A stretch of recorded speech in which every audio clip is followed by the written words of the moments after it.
tonight. You clicked on the most calming facts about life on Earth to fall asleep to. Welcome to the Sleepy Science Facts, a quiet corner of YouTube where you can drift off peacefully while learning gentle, calming truths about our world. If you'd like to join this little nighttime classroom, you can softly tap subscribe and leave a like on this video. It helps this cozy space grow.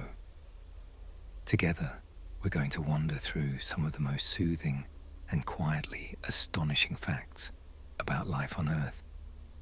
Stories of creatures that survive in impossible places, forests that behave like single ancient beings, and microscopic neighbors who share your body and your breath. You don't have to remember any of it. You don't have to stay awake until the end. This is gentle background for your mind, like a soft documentary that doesn't mind if you fall asleep halfway through. As you listen, you can let your eyes grow heavy, allow your shoulders to loosen, and feel your breathing slow down, in and out, like waves coming and going on a calm shore. Life on Earth has had billions of years to find strange, beautiful ways to exist. Tonight, we'll take a slow, quiet tour through that wonder, one calming fact at a time, until you drift into sleep, carried by the thought that you belong to this living planet, and it has been practicing the art of survival for a very, very long time.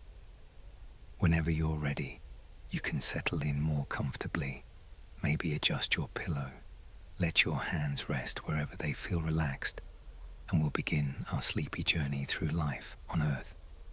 Chapter 1: Life in the Hidden Depths. If you imagine the beginning of life on Earth, you might picture warm sunshine on shallow seas, gentle waves and bright blue water. But one of the calmest and perhaps most humbling ideas in biology is that life may have begun in a place very different from that. In the deep, dark ocean, where sunlight never reaches far below the surface, on the pitch-black seafloor, cracks in the Earth's crust open into towering chimneys. They release hot, mineral-rich water into the cold surrounding sea. These are hydrothermal vents, sometimes called black smokers, and around them, the water shimmers with heat and chemicals. It seems like the last place anything could live. No sunlight, crushing pressure, water that can be near boiling, loaded with sulfur and metals. And yet, when scientists sent cameras and submersibles down into that darkness, they found something astonishing. Around these vents, life gathers like an underwater campfire. There are pale crabs walking over the rocks, fish with ghostly, reflective eyes, and most striking of all, great red-tipped tube worms standing upright like soft white chimneys of their own.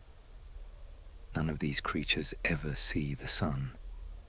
Their world glows not with daylight, but with the faint shimmering of hot water and the dim lights of submersible machines that visit from time to time. Instead of depending on sunlight, their entire food chain is built on chemistry. Near the vents live tiny bacteria that perform chemosynthesis. Instead of using light, they use the energy stored in chemicals like hydrogen sulfide, which pours from the vent water. They turn that harsh, toxic mixture into usable energy and nutrients, the way plants on the surface turn sunlight and carbon dioxide into sugar. Around them, larger creatures gather, feeding either on the bacteria themselves or on animals that depend on them. The great tube worms, for example, don't have mouths in the usual sense. Inside their bodies, they house symbiotic bacteria that carry out this chemistry for them.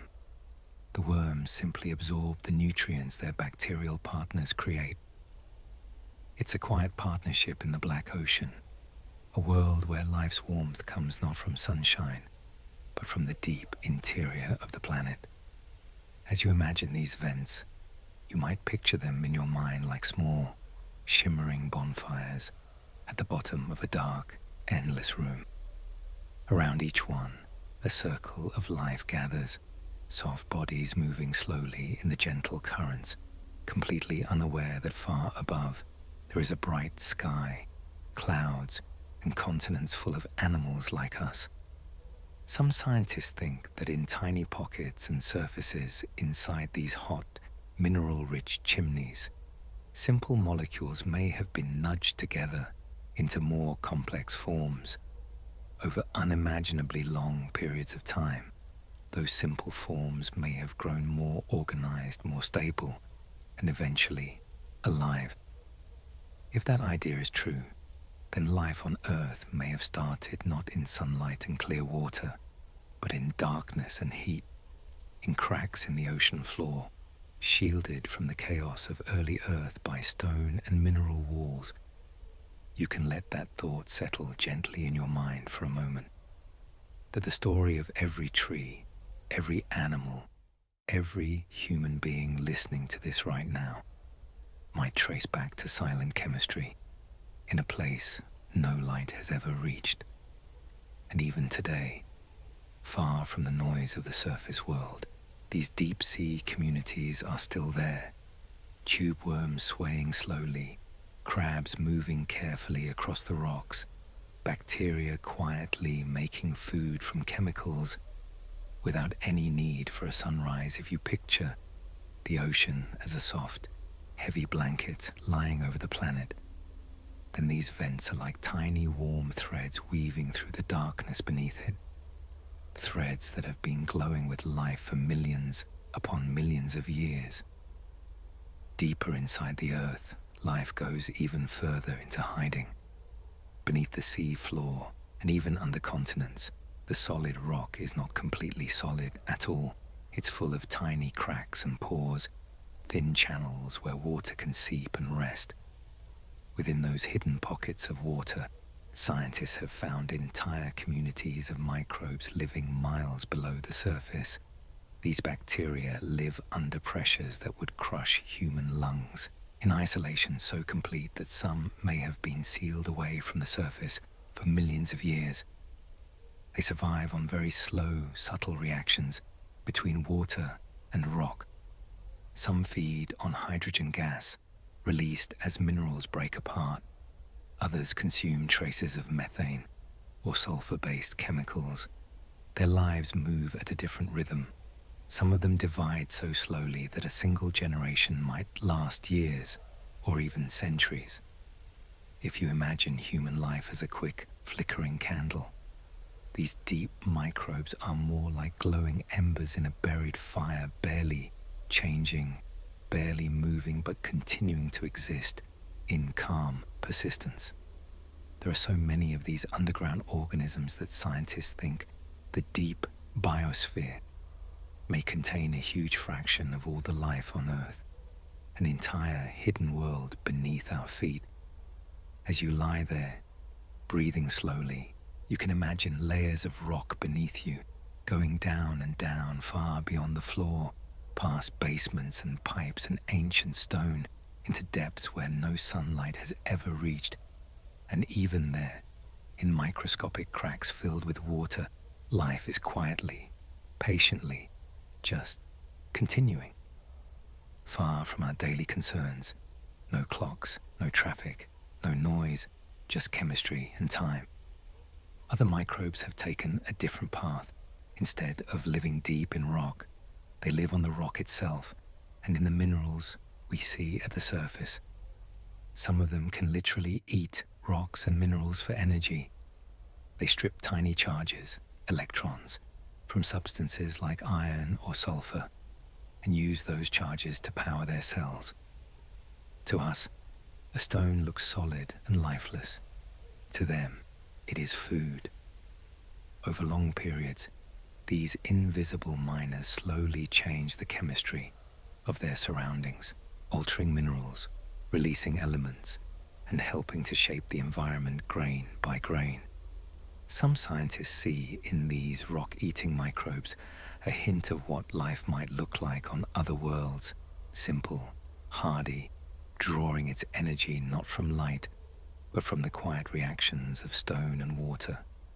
If you'd like, you can imagine a small piece of rock in your hand, cool, smooth, apparently still, and then imagine, on scales too tiny for your eyes to see, little cells clinging to its surface, gently taking what they need from it, living at their own slow pace. Life, it turns out, doesn't need a blue sky or a green field or even open water to exist. It only needs a place where energy can flow, a surface to rest on, and time. As you listen, you might notice your breathing again, the gentle rise and fall of your chest, like a tide flowing in and out, just as those deep-sea communities sit quietly around their vents, drawing steady energy from the earth. Your body is here, drawing calm from each easy breath. The planet beneath you is not just solid rock, but a layered, living world full of tiny, patient organisms you will never see, but which share this earth with you. And in that thought, there's something very soothing. That even when you're asleep, even when you're not thinking about it at all, life on this planet is quietly continuing everywhere, in oceans, in rock, in cracks deep underground, a soft background hum that has been going on for billions of years and will keep going long after this night is over. Chapter 2. Bodies that pause time. Some forms of life on Earth have learned a very unusual trick. Instead of fighting through harsh seasons, instead of struggling against cold or dryness or hunger, they simply pause.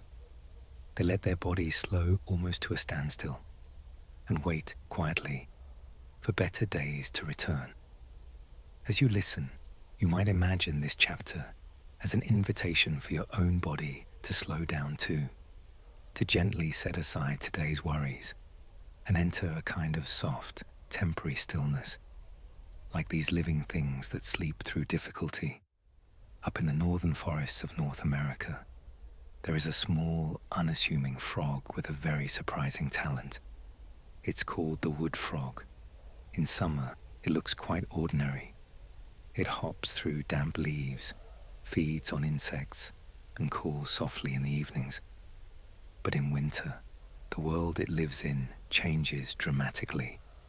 Temperatures fall below freezing. Snow settles in thick, silent layers. Puddles and ponds become sheets of ice. For many animals, winter is a test of endurance. The wood frog takes a different approach. As the cold deepens, this little frog curls up under leaves and allows itself to freeze. Not just a little bit. Its skin becomes hard and icy. The water between its cells turns to ice crystals. If you picked it up at that moment, though you wouldn't want to disturb it, it would seem completely still, as if it had slipped beyond life inside its body. Something remarkable is happening. The frog produces special substances, like glucose and other compounds, that act a bit like natural antifreeze. They help protect its cells from being damaged by the ice. The frog's heart stops beating. Its blood ceases to flow. Its breathing slows to nothing. To us, this sounds like the end. But for the wood frog, it is not the end. It is a strategy. All winter long, while the forest is quiet and frozen, the frog exists in this pause state. It is not awake. It is not moving. But it is not gone. It is simply waiting. When spring comes and the air begins to soften, the temperature rises just enough for the ice inside the frog's body to melt. The heart begins to beat again. The blood flows. The frog's limbs regain their softness and strength. Soon, it will hop back toward the water, ready to call to others, ready to continue the cycle of life, as if winter had been only a long, slow blink. You can imagine that, as you rest, your own body not freezing, but gently slowing, using this time in bed as its own version of a safe winter. a simple pause before tomorrow begins again. The wood frog is not alone in this art of pausing. In cold landscapes around the world, many animals have learned to let their lives stretch over long periods of stillness. Some mammals, like certain ground squirrels, enter deep hibernation. Their body temperature drops closer to the cold around them. Their heartbeats grow very slow. Their breathing can be so gentle that it's hard to detect. Inside, their cells are consuming very little energy. They are living on reserves laid down in times of abundance, stored fat like a carefully packed pantry for a long winter. From the outside, these animals might look completely asleep, but inside, the machinery of life is just ticking along at a slower speed, like a clock running quietly behind a closed door. You can think of it like dimming the lights in a room instead of turning them off. Nothing is gone. It's just resting, conserving power, waiting.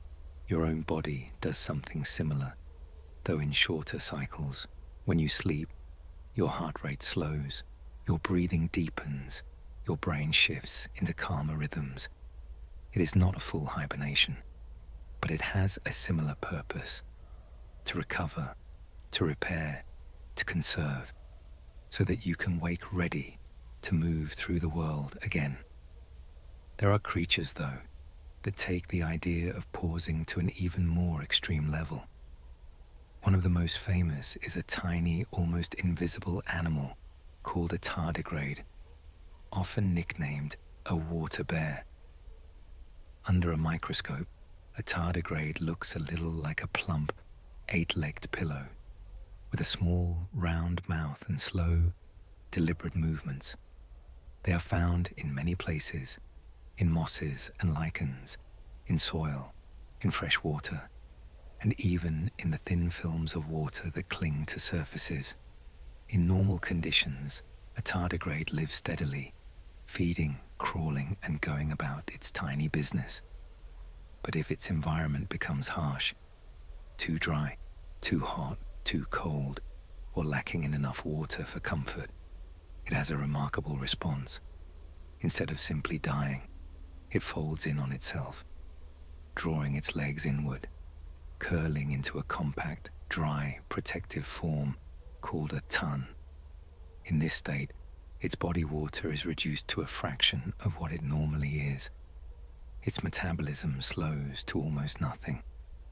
Chemical processes that usually rush along like a fast stream are reduced to the pace of a still pond. In this ton state, a tardigrade can endure conditions that would destroy almost any other form of animal life: intense cold, extreme dryness, and other stresses. It is not truly immortal. Nothing living is, but it is astonishingly patient. It can remain like this, dry and quiet, for years in some cases.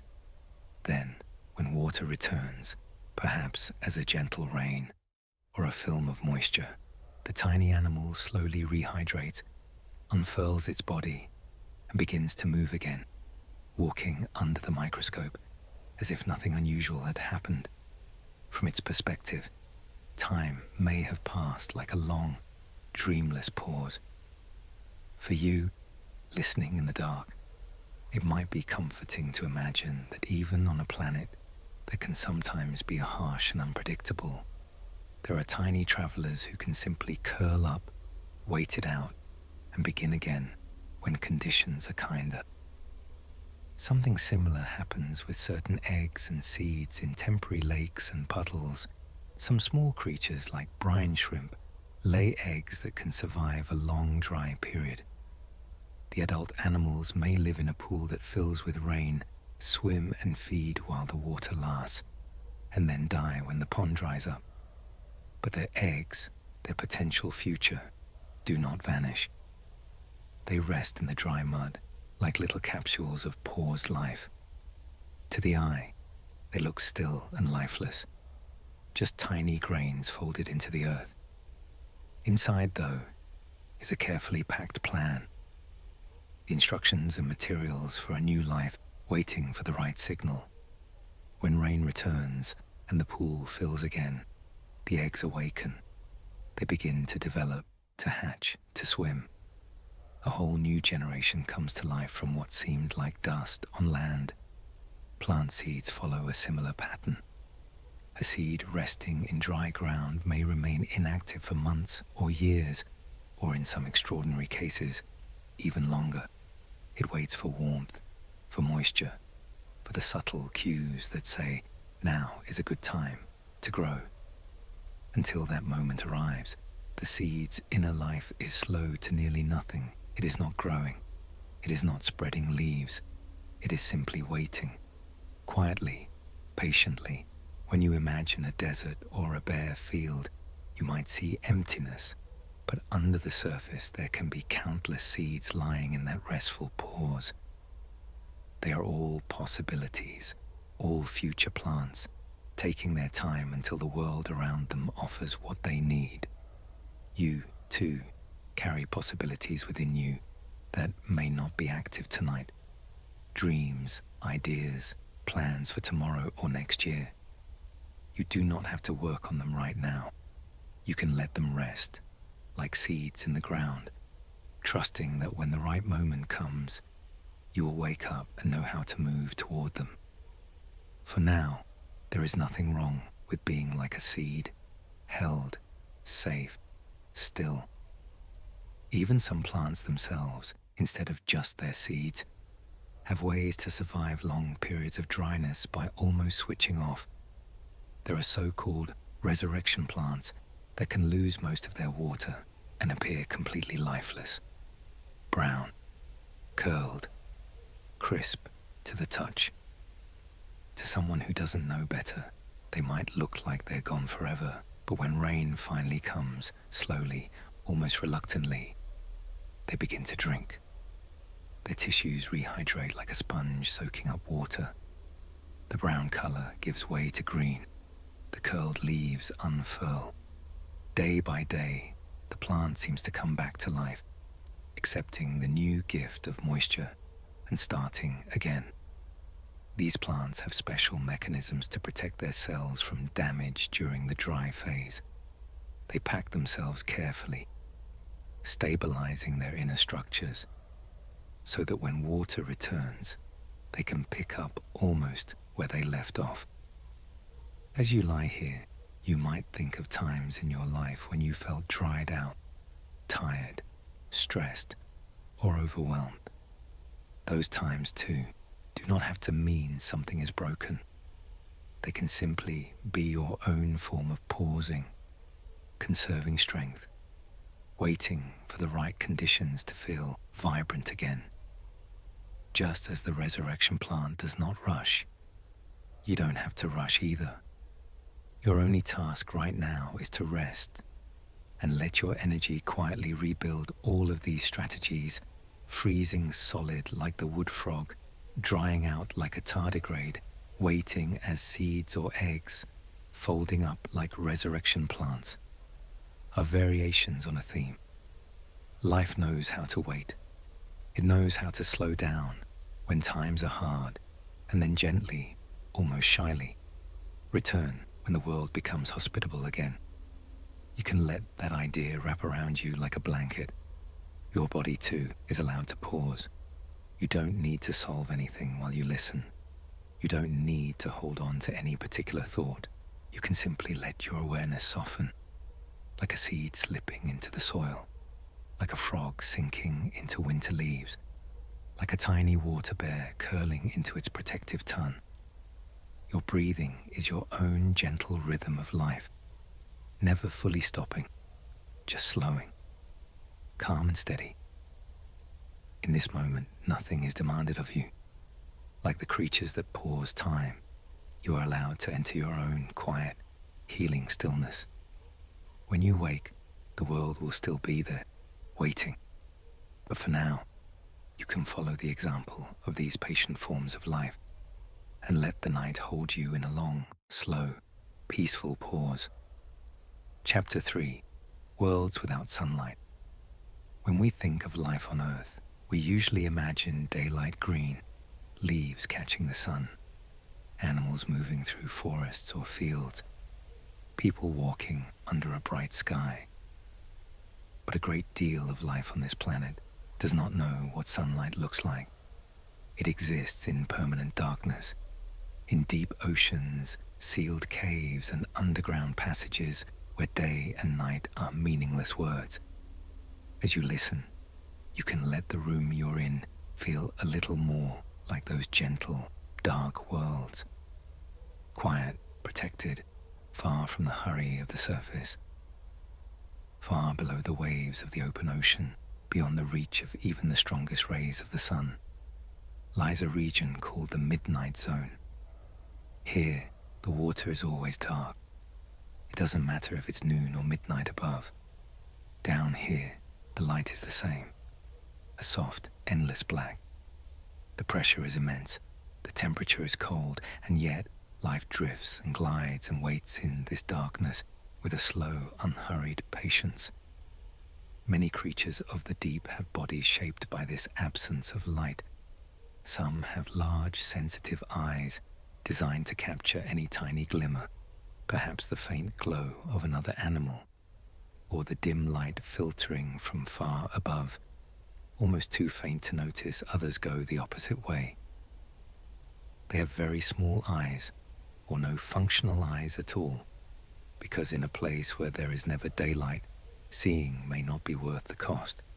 Instead, these animals rely on other senses. The feel of pressure changes in the water, the taste of chemicals, the vibrations of distant movement. Imagine yourself floating in a quiet, dark pool, eyes closed, sensing only the gentle shift of water around you, the way your skin picks up tiny currents that is closer to the way many deep-sea creatures move through their world. One of the most magical things about these sunless depths is that some of the animals bring their own light. This is bioluminescence, light made by living things.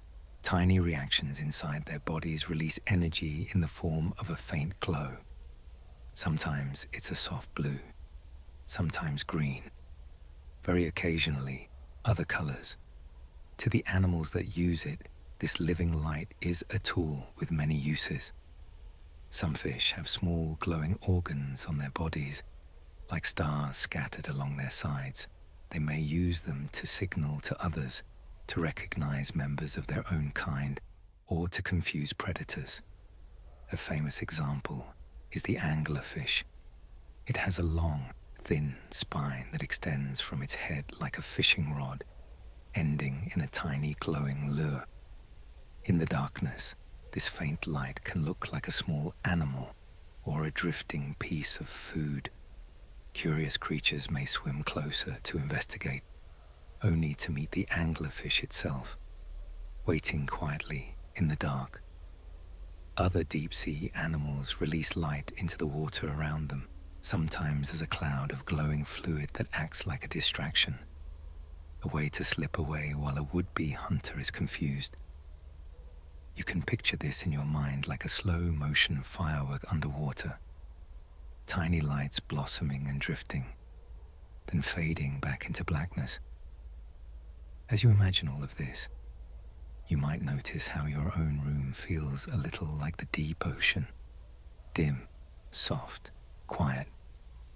Your phone or screen is a small patch of light in that gentle darkness, like the glow of a calm, deep-sea creature going about its life far below the waves. Worlds without sunlight are not limited to the ocean. On land, there are caves that have been sealed off from daylight for thousands, sometimes millions of years. In these spaces, the air is cool and still. Water may drip slowly from the roof, forming stalactites and stalagmites over long stretches of time. The silence is so deep that even a single drop of water can seem like a loud sound. Animals that live in these caves have adapted to a life without a sky. Some cave fish and cave salamanders are completely blind. Their eyes have reduced over generations, becoming tiny or covered over by skin. Without light to guide them, They rely on other senses instead: touch, smell, and a delicate awareness of currents and vibrations in the water. Some have skin so pale that it appears translucent, the color drained away by countless generations spent in darkness.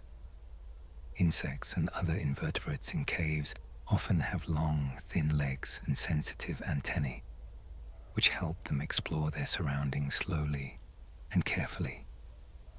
They are not in a hurry. Food can be scarce in caves. Often it comes from the outside world, in the form of tiny particles washed in by water, or bat droppings, or decaying material that gets carried underground. Because resources are so limited, many cave animals have very slow lives, long lifespans, slow growth, and a quiet pace that matches their environment. There is something calming about the idea of a creature that has never seen the sun, moving carefully through stone corridors, completely at home in the dark. As you rest, you might imagine yourself walking slowly through a cool, wide cave. The floor is smooth, the air is slightly damp. You hear only your own footsteps and the occasional drip of water. You don't need to see very much. You're simply moving forward at a gentle, steady pace, even within solid rock, away from open spaces like caves. There are hidden worlds where life finds a way. Tiny cracks in stone can hold thin films of water. In these barely there habitats, microbes grow and reproduce, clinging to mineral surfaces. Some live within crystals or small pockets inside rocks, slowly using the tiniest bits of energy available to them. Above ground, on the surface of exposed stone, you may have seen patches of lichen. These are quiet partnerships between fungi and photosynthetic organisms like algae or bacteria. On the outside, they appear as simple crusts or patches, green, grey, yellow, or orange, spreading slowly over rock surfaces. But when light is scarce, or in polar regions where the sun is low and weak, they make the most of whatever energy reaches them and can often survive where other plants cannot. In places where light is almost absent, such as deep inside certain rocks found in deserts and polar areas, some algae live in thin layers just below the surface. They use the rock itself as a kind of shield, protecting them from harsh conditions while letting just enough light through to support their slow, careful growth. It's a reminder that life does not always need an open sky. Sometimes, all it needs is a thin sliver of possibility, and it will move in and make a home there. There are also ecosystems that depend not on light from above, but on chemistry from below. At deep sea, hydrothermal vents and cold seeps, where sunlight never penetrates, bacteria and other microorganisms carry out chemosynthesis, using chemical energy rather than light to build the molecules they need. Around them gather larger organisms, worms, clams, crabs, shrimp, and fish, forming communities that never see the day to them. The sun might as well not exist. Their entire experience of the world is defined by darkness, pressure, and a steady source of chemical energy. If you think about it, this suggests something very calming about the nature of life. It does not insist on one single way of existing. It finds multiple paths. It adapts to whatever gentle or harsh realities it encounters. Where there is no light, some living things simply build their own pathways to energy. Where there is no open sky, others spread through rock, water, and stone. You don't have to live in such extreme environments, but the idea that life can fill even the darkest corners may bring a sense of comfort. If you're listening in the dark right now, you are not separate from these worlds. You are part of the same planet that hosts glowing fish in the midnight zone, blind salamanders in caves, and microbes in the cracks of stone. The darkness in your room is gentle and safe, human-sized, but it connects, in a way, to the great darknesses of the earth, places where life moves slowly, quietly, without needing to be seen. You are allowed, tonight, to be a little like those deep creatures, withdrawn from the bright surface, resting in your own soft shadows, letting your senses narrow down to what feels calm and simple. Maybe you hear distant sounds, like the low hum of traffic, a fan, the ticking of a clock, or just the faint rush of your own breathing. These sounds can become like the slow drips of a cave, or the distant movements of water in the ocean. Not threats, just part of the background world that continues while you rest. When life exists without sunlight, it reminds us that our usual picture of the world is only one version among many. We see trees and skies because we live at the surface. We base our days around dawn and dusk because that is what our bodies know. But beneath our feet, beyond our sight, there are entire communities whose days are never bright, whose nights never end, and still they thrive. You do not have to be bright and energetic all the time either. You too are allowed to have quiet periods, shaded moods, soft, dark stretches where you simply exist without performing for the world. In those moments you are not failing. You are just being another kind of earth life, one that, like cave creatures and deep-sea animals, knows how to live in a gentler, dimmer space. As you lie here, eyes heavy, breath slow, you can imagine yourself floating in a quiet, deep ocean, or resting in a calm, cool cavern, completely safe, undisturbed, surrounded by the patient presence of a living planet. Chapter 4. Ancient drifters of the sea. Long before there were forests, before birds, before mammals, before even the familiar fish we know today, Earth's oceans were already full of slow, drifting life. Some of those ancient beings would look strangely familiar to you. They are the jellyfish and their relatives, soft, pulsing bodies, tentacles trailing behind them like fine threads, gliding quietly through the water as if they had all the time in the world. As you listen, you can imagine yourself drifting with them, unhurried, supported by the water, going wherever the currents gently carry you. There is nothing to fix, nothing to chase, just the slow, calm motion of ancient drifters in a vast, blue world. Jellyfish belong to one of the oldest groups of animals on Earth. Fossils suggest that their ancestors were already in the oceans hundreds of millions of years ago, swimming and drifting long before the age of dinosaurs, long before any human being ever took a breath.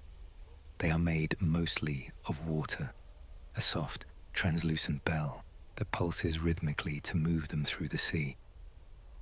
Inside, there is no brain like ours, no complex skeleton, no rigid armor. Instead, jellyfish have a simple network of nerves that helps them respond to light, touch, and chemicals in the water. You might think that such simplicity would limit them, but it has allowed them to exist for unimaginably long spans of time, through countless changes in climate and ocean conditions. While many other lineages have come and gone, jellyfish and their relatives have quietly persisted, like background music in the story of life on Earth. Imagine a calm, open ocean on a day with almost no wind. Near the surface, the water is smooth, broken only by tiny ripples and reflections. Below, in the upper layers of this blue world, a jellyfish moves. Its bell contracts and relaxes over and over, each pulse pushing it forward just a little bit. It is not racing. It is not in a hurry. It moves at a pace that seems almost meditative. Its tentacles trail behind, equipped with tiny stinging cells that can capture small prey, plankton, tiny fish, and other drifting life. When something touches those cells, they fire, releasing microscopic harpoons charged with chemicals that can stun or kill the prey. To us, this mechanism might seem dramatic, but it happens quietly, at scales too small for most people to ever notice. The jellyfish, without thought in the way we understand it, simply continues its pattern. Pulse, glide, feeding when it can, drifting when it cannot. You can let your own breath match that simple rhythm if you like. Inhale, exhale, a slow, repeated motion that requires no effortful thinking, only gentle patience. Jellyfish come in many forms. Some are tiny, barely visible to the naked eye. Others can grow impressively large. The lion's mane jellyfish, for example, can have tentacles that extend many meters through the water. Long, trailing threads that move like soft curtains in the sea's currents. Some species glow with bioluminescence, lighting up in soft flashes when disturbed, like underwater lanterns. Others are nearly invisible, their bodies so clear that they vanish into the surrounding water, hard to see even when you are close. They can be found from warm tropical waters to chilly polar seas, from the surface down into dark, deeper layers. Wherever they are, their presence adds a quiet, floating grace to the ocean's hidden life. Jellyfish are not the only ancient drifters. There are animals called ctenophores, or comb jellies, that look a bit similar at first glance, but belong to a different group altogether. Comb jellies often have rows of tiny, beating hairs called cilia lined up along their bodies. When these cilia move in coordination, they act like little paddles, propelling the animal through the water under the right light. Those moving rows can scatter color like a soft, shimmering rainbow running along the animal's body. Many comb jellies are also bioluminescent, producing their own light impulses or waves. If you could watch them in a dark ocean at night, it might look like small, glowing capsules sailing slowly past, each one carrying its own tiny display of shifting light. Like jellyfish, comb jellies are ancient. Their lineage reaches far back into deep evolutionary time. They, too, have survived mass extinctions, climate shifts, and changes in ocean chemistry. Their simplicity, their drifting lifestyle, and their ability to feed on the tiny life around them have allowed them to remain successful for hundreds of millions of years. Another group of gentle, ancient drifters are the salps. Salps are barrel-shaped, gelatinous animals that move by contracting their bodies and pushing water through themselves, a bit like soft, living pumps. They form long chains, linked together in lines that can stretch for many meters, transparent, almost ghostly, floating through the open water. As they move, they filter plankton from the water, feeding on tiny cells and particles that drift in the sea. Though individually simple, large groups of salps can play a significant role in moving carbon from the surface of the ocean down to deeper waters as their waste products sink. In that way, their quiet drifting is part of the planet's vast system of circulating nutrients and elements. They do this without any planning, without any awareness, just by living their lives, eating when they find food, and letting the byproducts fall away. There is something comforting in that. The idea that simply existing, simply going through your own slow rhythm, can be part of a much larger cycle. You don't have to consciously manage your body too. It's constantly balancing nutrients, energy, and cycles.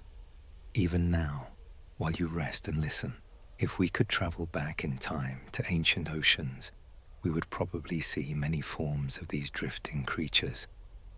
Before fish evolved jaws, before vertebrates ventured onto land, the water was already populated by soft-bodied animals that pulsed and glided through the currents. In some ways, they were among the first large, complex animals to shape ocean ecosystems. They fed on plankton and in turn were eaten by other creatures. They produced eggs and larvae that joined the drifting communities near the surface. Generation after generation, these cycles continued, long before the first forest grew on land, long before any mammal ever opened its eyes to imagine.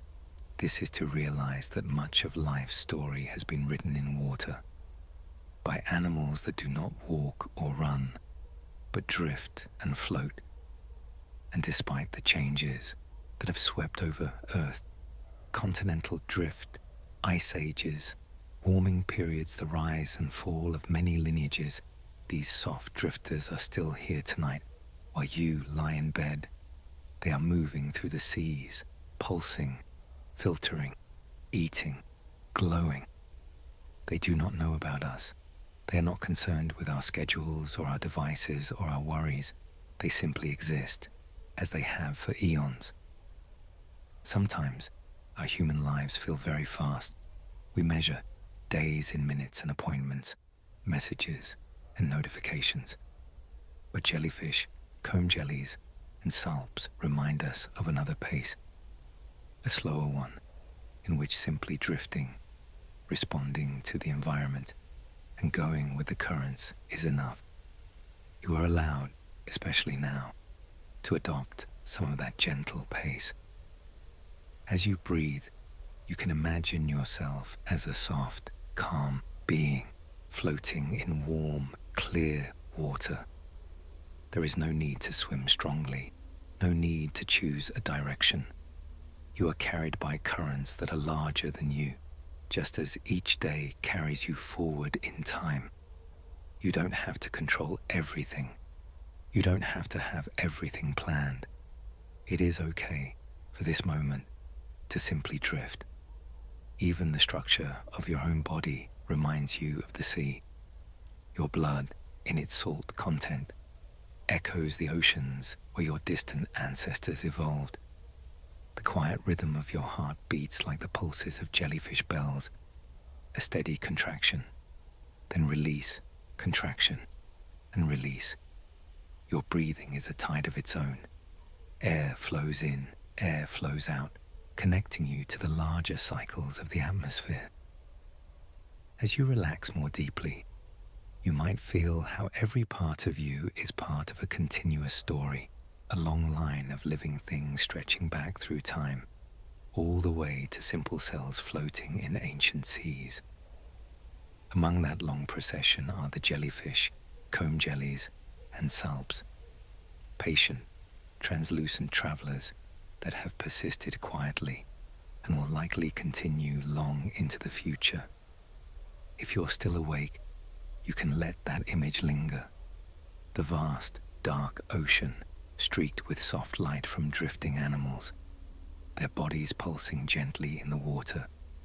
Above them, waves roll and break, storms come and go, landscapes change, civilizations rise and fall. But down in those deeper, calmer layers, life continues its slow, ancient rituals, feeding, drifting, dividing and beginning again. You don't have to stay awake for the rest of the story. You can sleep whenever you're ready, knowing that this planet's life will go on quietly while you rest. Chapter 5. Forests that never really die. When we look at a forest, it's easy to think of each tree as a separate individual. This trunk, this set of branches, this life ending where the next tree begins. But in many places on Earth, that simple picture is quietly, beautifully wrong. Some forests are not just collections of trees.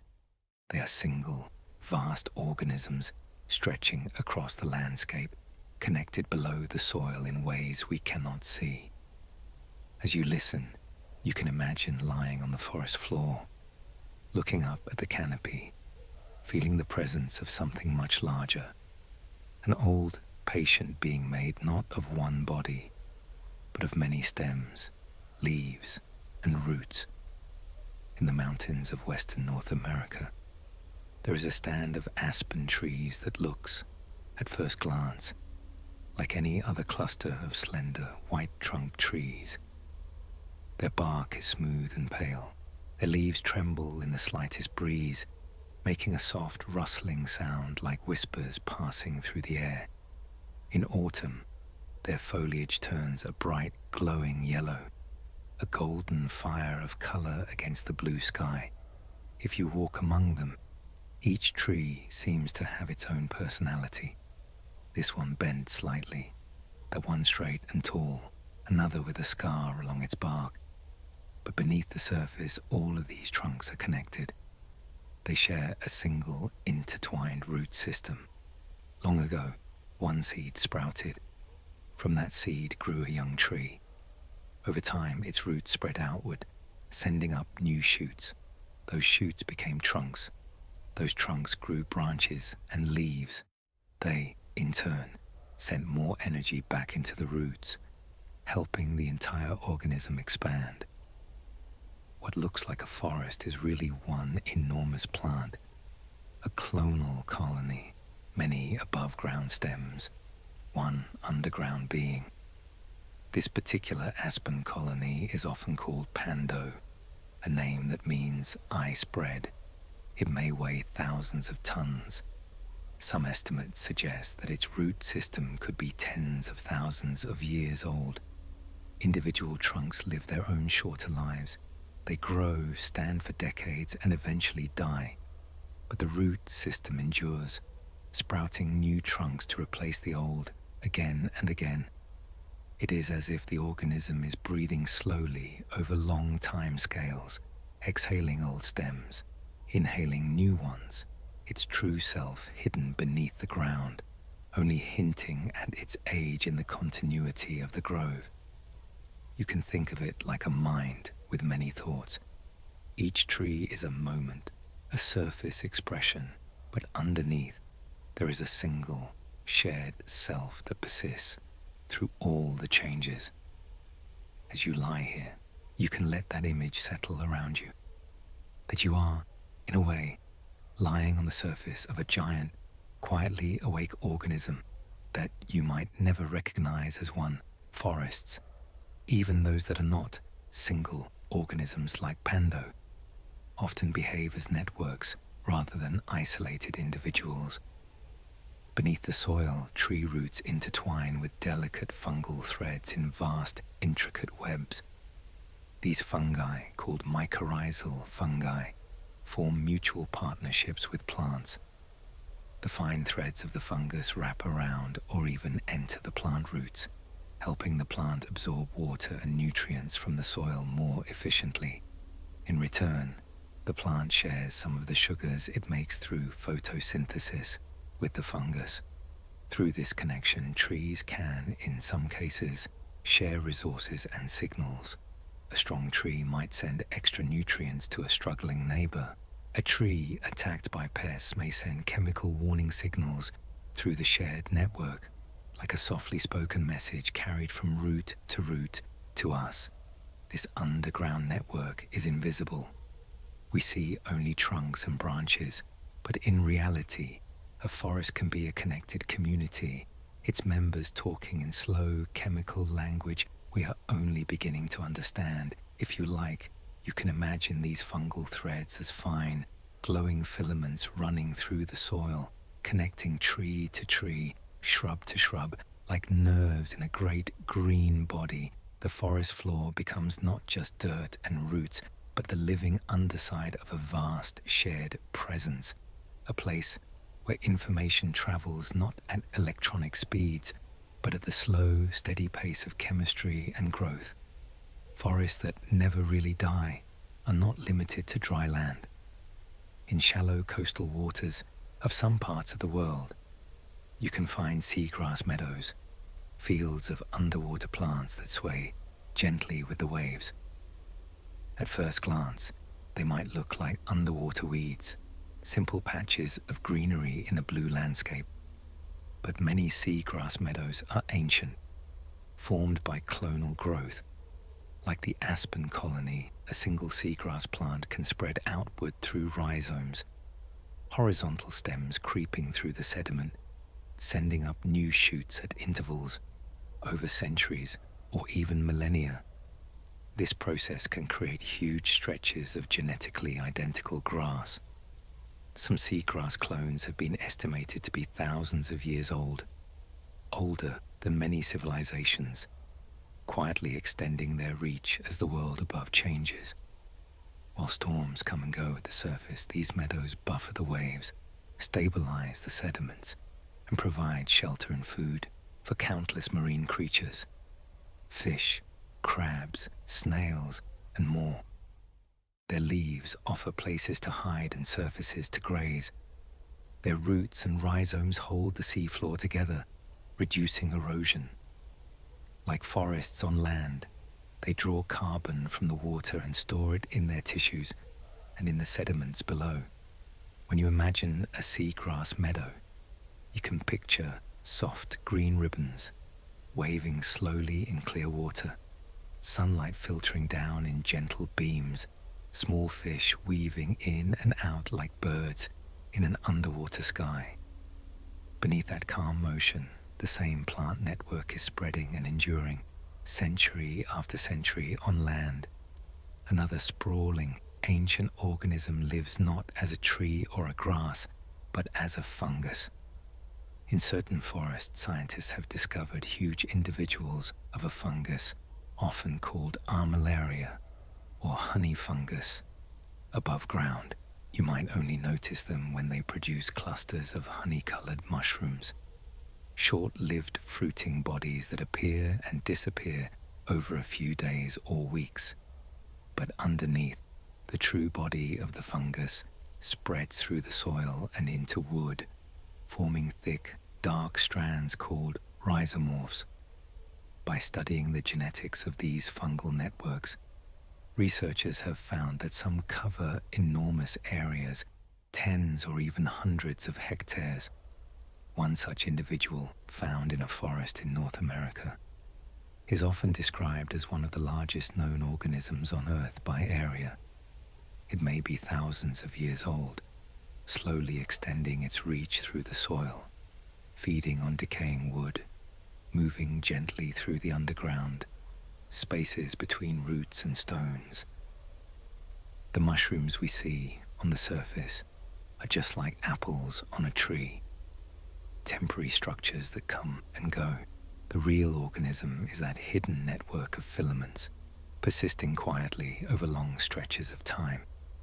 You can think of it as a dark, delicate lace woven beneath the forest, touching countless roots and stones, sensing the world in its own way. When we step back and look at all of these examples, the aspen colony, the seagrass meadows, the underground fungi, the tree networks linked by mycorrhizae, a picture begins to form. Life on Earth is not just a collection of separate, isolated individuals with clear beginnings and ends. It is also a web of connections, a series of overlapping, branching, merging forms that can persist for a very long time. Some parts die back while others grow. Branches fall while roots deepen. Trunks collapse while new shoots appear. The forest, the meadow, the fungal network, they continue even as their visible parts come and go. In that way, they never really die in the simple, sharp sense we often imagine. Instead, they change form, rearrange themselves, and carry their living patterns forward. You, too, are part of such patterns. Your body is made of cells that replace themselves over time. Old cells are removed, new ones are born. Much of you right now is physically different from the version of you that existed years ago, and yet you feel like the same person. Your thoughts and memories change with each day, but some thread of identity continues. You are, in a way, like a small human-sized version of these great clonal colonies and networks, constantly renewing never quite the same, and yet connected through time. As you rest, you don't need to hold on to every detail of who you are or were. You can trust that your deeper self, like the root system of a forest, remains beneath the surface, quietly organizing, quietly continuing.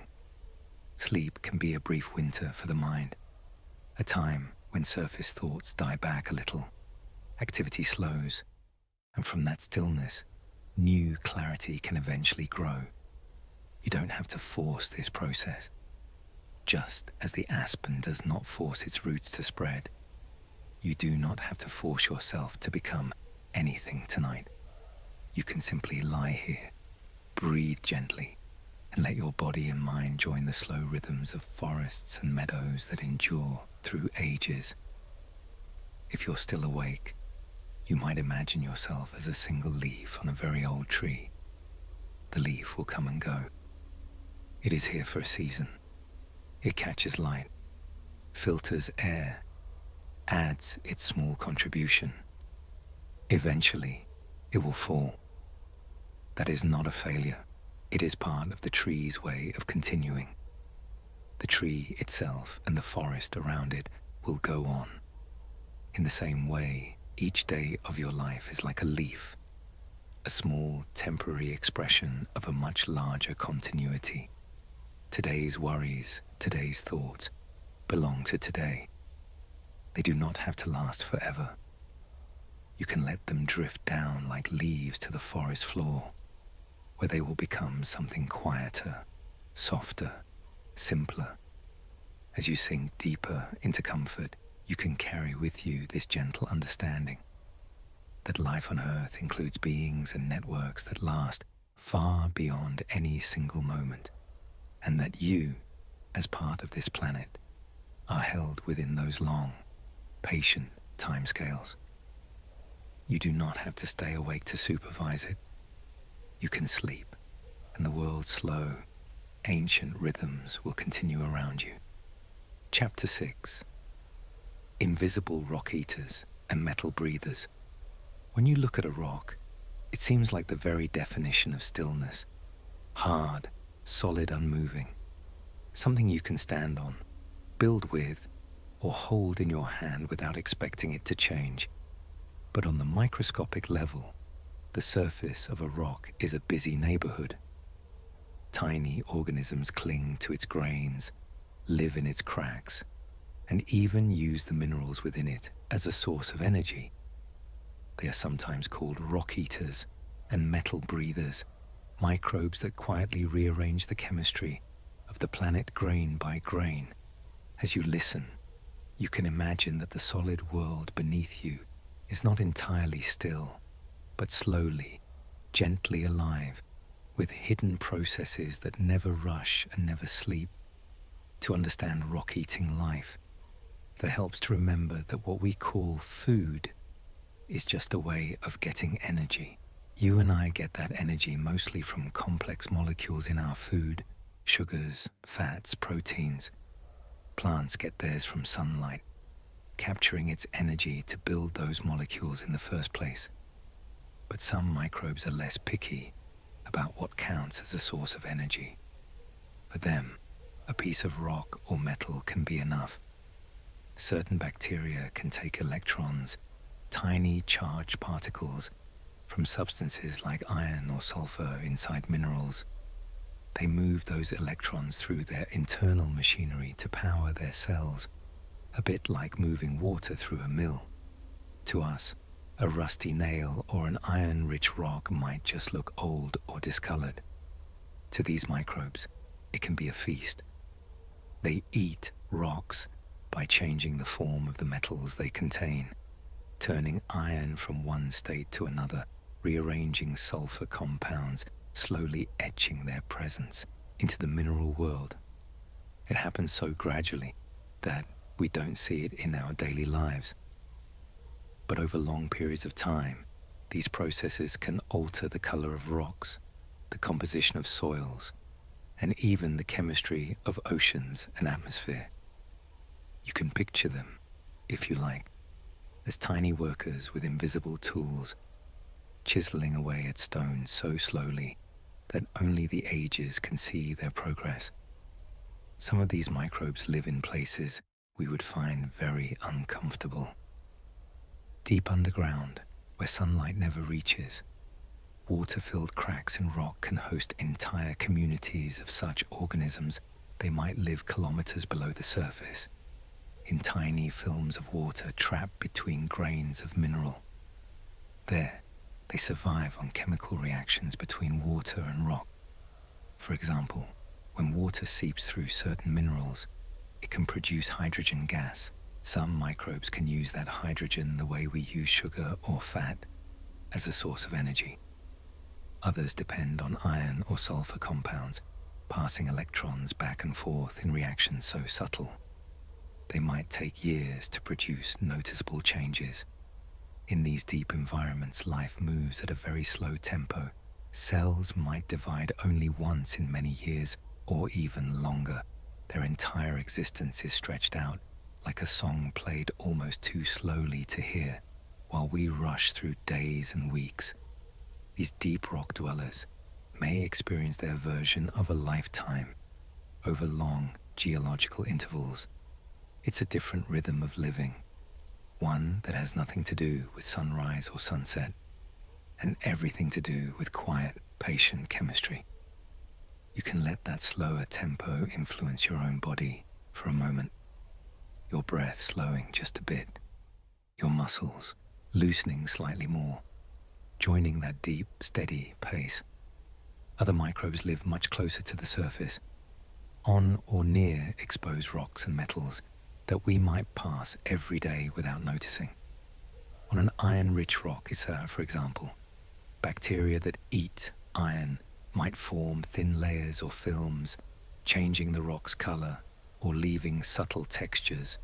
On old metal structures, pipelines, ship hulls, bridges beneath the waterline, metal-breathing bacteria can contribute to corrosion, slowly wearing away the metal as part of their metabolism. To them, the metal is just another environment where energy can be found. The idea of metal breathing can sound strange, but at a chemical level, it is not so different from what our own cells do. In your body, you breathe oxygen. Your cells pass electrons to oxygen at the end of long chains of reactions, and the energy released helps power everything you do. Some microbes, instead of using oxygen, pass electrons to metals like iron or manganese in the environment around them. As they do, they convert those metals from one chemical form to another, in effect, using them as part of their breathing process. So while you sit here, drawing in air and letting it go, somewhere in the soil or the sea, a bacterium is inhaling a metal and exhaling a different version of it, as naturally for them as breathing is for you. One of the calming thoughts in all of this is that the rock beneath your feet is not just a dead platform for life to stand on. It is part of life's story. Microbes that eat rocks and metals play roles in recycling elements around the planet. They help break down minerals, release nutrients, and transform substances into forms other organisms can use.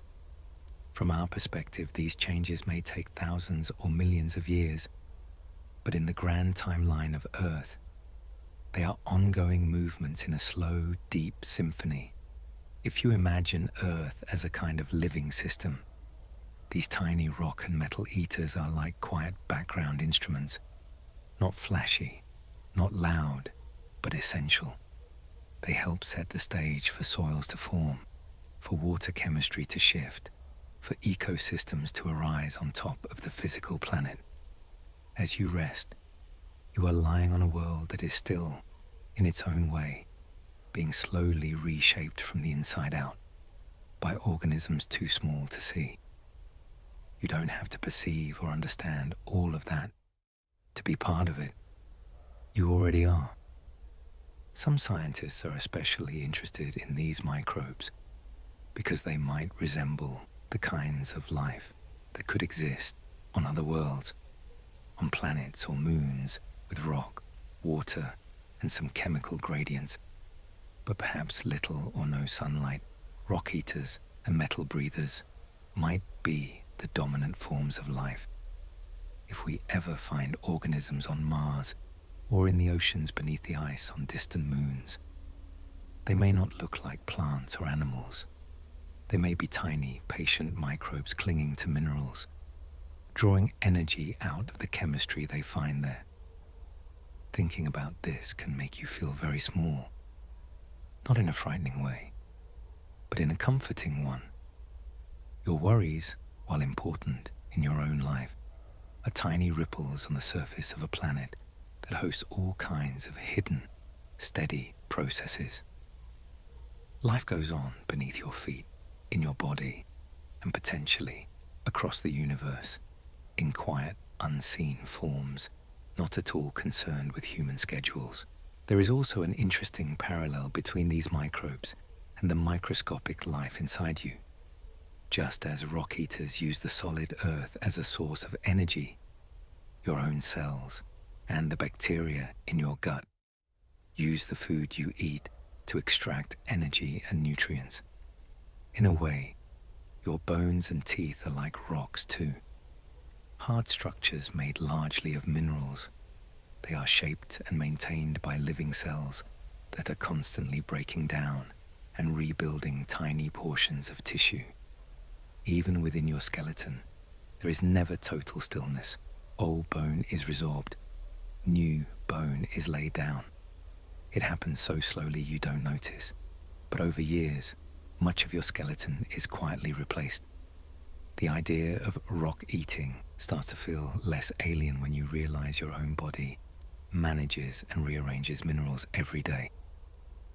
You are, in a sense, a walking part of the Earth's crust, an arrangement of elements that has temporarily taken the form of a human being who now happens to be lying down to rest. If your thoughts are still drifting a bit, you can try this simple image. Imagine that beneath your bed, the floor and the ground continue downward in layers of soil and stone. Within that stone, there are tiny cracks filled with thin films of water. In those films, microscopic cells cling to mineral surfaces, quietly shuffling electrons around, taking what little energy they can. They do not know you are there. They are not aware of your day, your plans, or your worries. They are simply carrying on with a very ancient way of living, one that has been going on long before humans existed and will likely continue long after today's concerns are forgotten. Somehow, it can be restful to remember that, even if you do nothing else tonight, even if you just breathe and lie still, the world's deeper, slower layers are continuing their quiet work. You are allowed, for now, to do much less than the tiny rock eaters. You are allowed to simply rest. As your eyes grow heavier, you might feel the weight of your body gently sinking into the mattress, as if you are being welcomed by the planet itself. You are supported by layers of material formed over long geological epochs, shaped partly by water, partly by chemistry, and partly by the endless patience of microscopic life. You don't need to think about electrons, or minerals, or microbes anymore. You can let the details fade and let only the feeling remain, that you live on and inside a living, changing world, filled with invisible workers who take their time. And you, too, can take your time. Sleep does not have to come quickly. It can arrive the way a rock changes, slowly, imperceptibly, until one moment you realize you are no longer fully awake. Chapter 7. Life inside stone and on bare rock. If you go to a rocky hillside or stand in front of an old stone wall, it's easy to think you're looking at something empty. Just bare rock, simple and lifeless. but even the plainest stretch of stone is often quietly occupied. Tiny organisms move in, settle down, and begin to live their slow, patient lives on surfaces that look, to us, like nothing at all. Some live on the rock, some live in the rock. Together, they are the first wave of life to colonize hard places, the pioneers of bare stone. As you listen, you can imagine that every silent wall, every cliff face, and every lonely rock by the roadside is not really alone. It is carrying a scattered, soft layer of life, almost like a thin, living skin.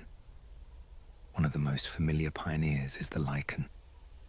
You may have seen lichens without realizing what they are. Patches of green, grey, yellow, or orange clinging to rocks, tree bark, old fences, and rooftop tiles. Sometimes they look crusty, flat against the surface. Sometimes they are leafy or bushy, like tiny shrubs growing in miniature worlds. A lichen is not just one organism, it is a partnership, usually between a fungus and a photosynthetic partner, such as an alga or a cyanobacterium. The fungus makes the structure, the outer body, that anchors to the rock and holds water like a sponge. The photosynthetic partner lives within that structure, using light to create sugars. The fungus, in turn, receives some of those sugars as food. In this way, both partners benefit. To the naked eye, it just looks like a stain of color on stone. But inside, there is a tiny collaboration unfolding. A community living at a size and speed that we rarely notice. Lichens are excellent at living in harsh places. They can tolerate strong sunlight, dryness, and cold. When conditions are too dry, they simply slow down, entering a resting state until moisture returns. When dew or rain arrives, they soak it up and become active again, quietly photosynthesizing, growing just a little bit more. Year after year, their slow work helps break down the rock beneath them, releasing minerals into the forming soil. In this way, given enough time, they help turn bare stone into a place where mosses, then small plants, and eventually larger vegetation can take root, if you like. You can imagine a lichen as a tiny pioneer village perched on a cliff, a cluster of life that arrived early, enduring all the hardship of an exposed, windy place, so that later generations of plants and animals can have somewhere to live. Some forms of life go even further, moving not just onto the rock, but inside it.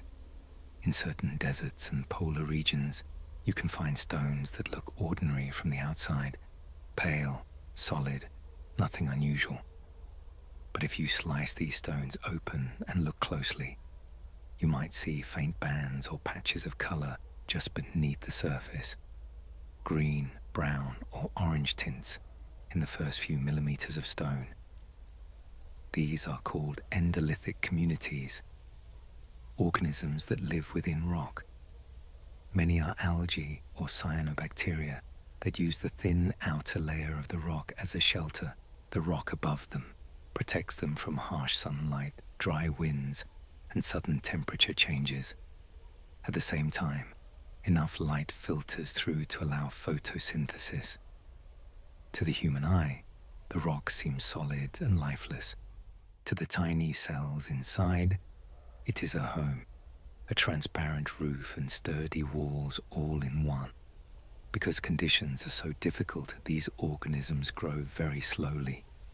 Their lives are stretched thin across long periods of time, like a very soft, very quiet song played in slow motion, but they persist, clinging to existence in cracks and pores where almost nothing else can survive.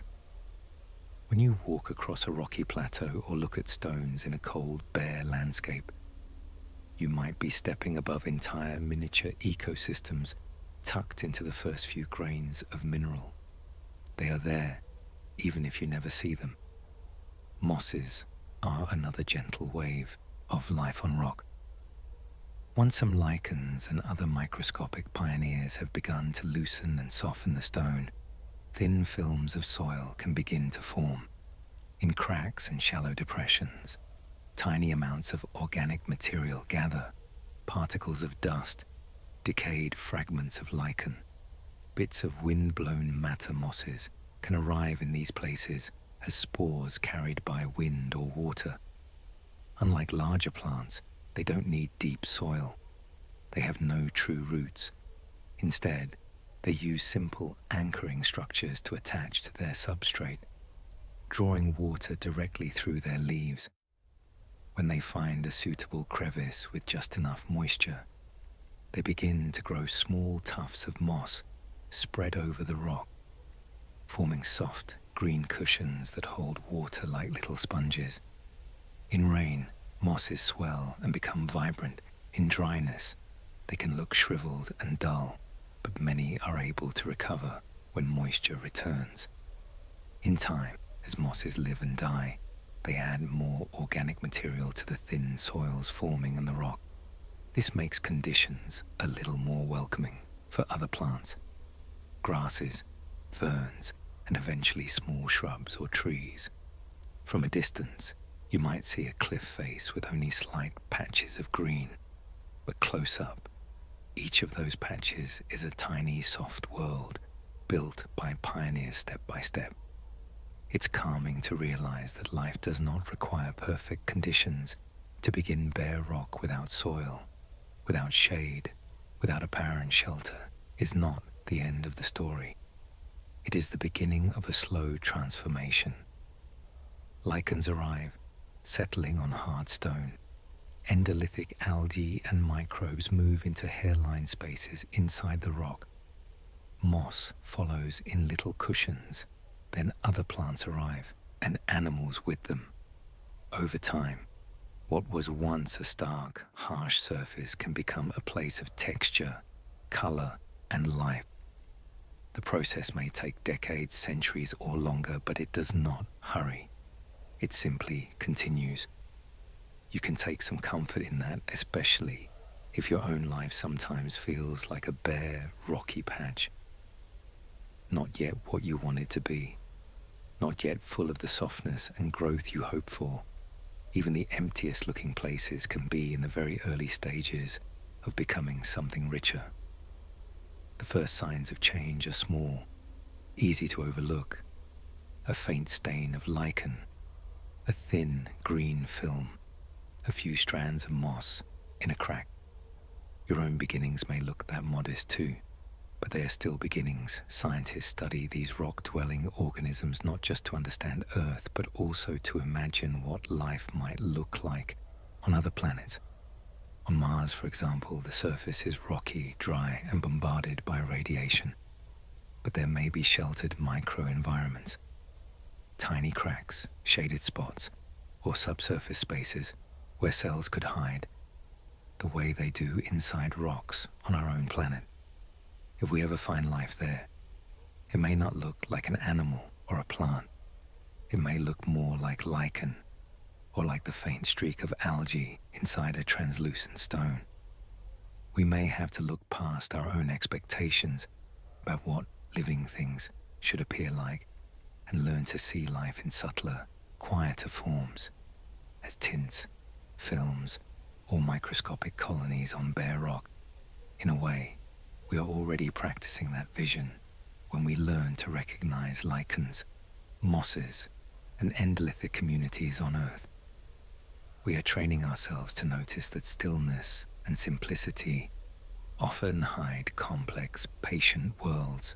As you lie in the dark, surrounded perhaps by walls or buildings made partly of stone, brick, or concrete, you can imagine that even these human structures are gradually joining the slow cycle of colonization.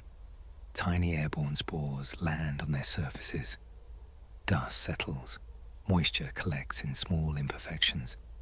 Over years, small communities of microbes and lichens may begin to grow on the quiet, neglected corners, roof tiles, window ledges, cracks in walkways.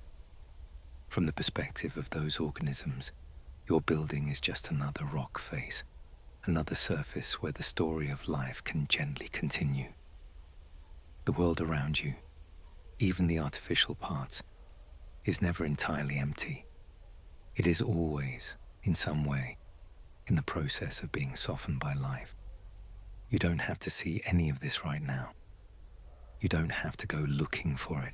It's enough to know that the planet you rest on is constantly allowing life to find footholds, even on the hardest surfaces. Your thoughts and emotions can be similar. Sometimes they feel like bare rock, simple, hard, stubbornly unchanged. But even there, tiny beginnings can take hold.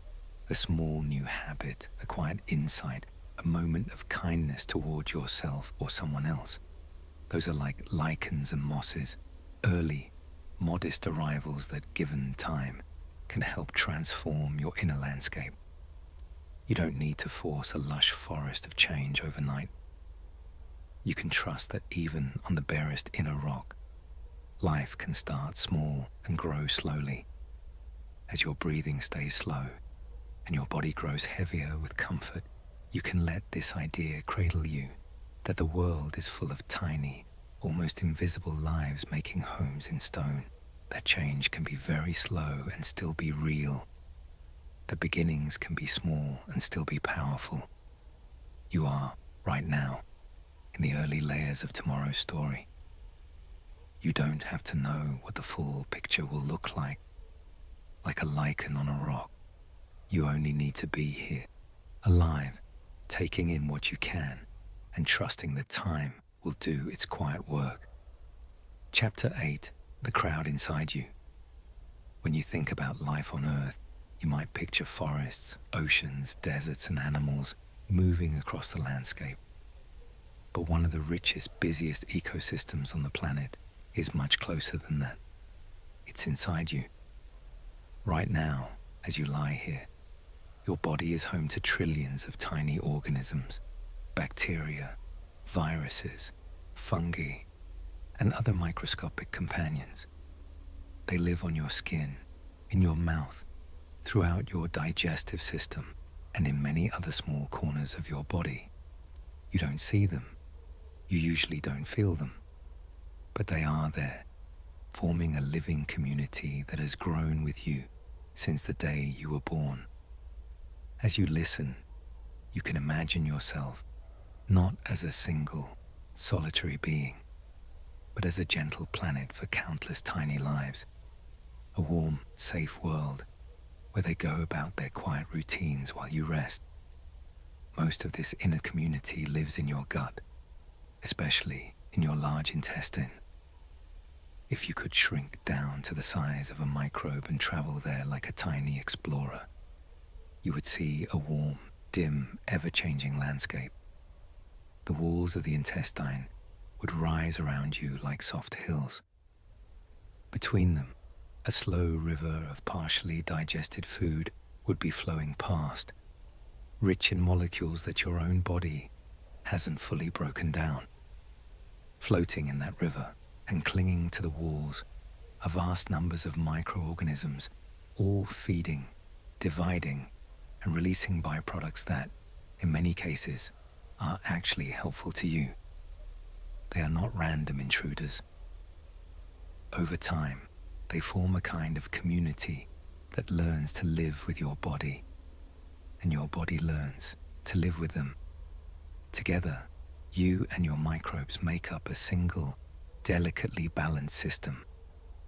Some of the microbes in your gut help you digest certain foods. They can break down fibers and complex carbohydrates that your own enzymes struggle to handle. In doing so, they produce substances that your cells can use, like short-chain fatty acids that can nourish the cells lining your intestine and play roles in metabolism. It's a quiet partnership. You eat food, you chew, swallow, and your stomach and small intestine do their part. Whatever isn't fully broken down moves on to the large intestine, where your microbes take over certain tasks. They don't ask permission. They don't need instructions. They simply do what they have evolved to do, feed on what is available, and in the process contribute to your health. You, in turn, provide them with a stable environment, warmth, moisture, and a nearly continuous supply of nutrients. As you lie here, your digestive system is still gently moving, even if you're not aware of it. Muscles contracting slowly, waves of motion traveling along, microbes quietly at work. You don't need to manage any of this consciously. It is all taken care of in the background. Your inner microbes also interact with your immune system. When you were very young, as these microorganisms first began to colonize your body, your immune cells had to learn who to treat as a friend and who to treat as a threat. Over time, exposure to a wide variety of harmless or helpful microbes can help train the immune system to respond appropriately. It's as if your body is running a series of gentle rehearsals with these tiny partners. Your immune cells meet them, observe them, and gradually build a nuanced understanding of what normal looks like. This familiarity can make your immune system better at distinguishing between harmless presence and real danger. The microbes, for their part, benefit from being tolerated. They can go about their lives without being attacked. It's a delicate, invisible conversation happening at the microscopic level all day, every day. As you rest in the dark, that conversation continues, quietly, patiently, without any need for your awareness. The community inside you is not exactly the same as anyone else's. It has been shaped by where you were born, what you've eaten, the places you've lived, the people you've touched, the animals you've met, the water you've drunk, and many other small interactions. It's a trace of your personal history, written not in words, but in species and strains. Some microbes may have arrived in early childhood and stayed with you for years, adapting to your body as you grew. Others may come and go more quickly, like visitors passing through a town. Taken together, they form your microbiome, a shifting, living pattern that is unique to you. Just as a forest's character depends on the kinds of trees, shrubs, and animals that live in it, your inner environment has its own character based on which microbes have made it their home. You are, in that sense, not a single life, but a moving, breathing community. There is something very soothing in knowing that even when you feel alone, you are not truly alone. On your skin, there are microbes that help crowd out more harmful organisms, feeding on the oils and sweat you produce. In your mouth, there are complex communities that live on your tongue, teeth, and gums. In your nose, your throat, your digestive tract, and other parts of your body, different neighborhoods of microbes have settled in, each with its own balance of residents and visitors. Most of the time, they live with you peacefully, and many of them are quietly beneficial. You can imagine them, if you like, as tiny citizens in a vast, layered city where you are both the landscape and the caretaker. You are the mountain, the river, the sky, and the climate of their entire world. And tonight, as you rest, their world is calm and steady. Your body has many protective barriers and systems that keep this partnership safe. The skin, with its slightly acidic surface, discourages some unwanted intruders. Mucus in your airways helps trap particles and organisms, moving them along so they can be cleared. Your stomach acid is strong enough to kill many microbes that arrive in food, protecting the deeper parts of your gut. Your immune cells patrol quietly through tissues and fluids, ready to respond if something truly harmful appears. At the same time, these defenses learn to coexist with the long-term residents, the microbes that have earned their place in your body's ecosystem. It is not a perfect balance, and sometimes it can be disrupted, but much of the time, this inner world runs smoothly. You don't have to think about it.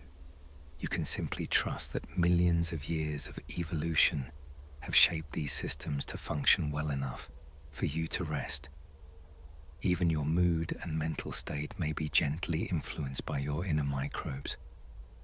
They help produce and break down various substances in your gut, some of which can interact with nerves and signaling molecules linked to your brain.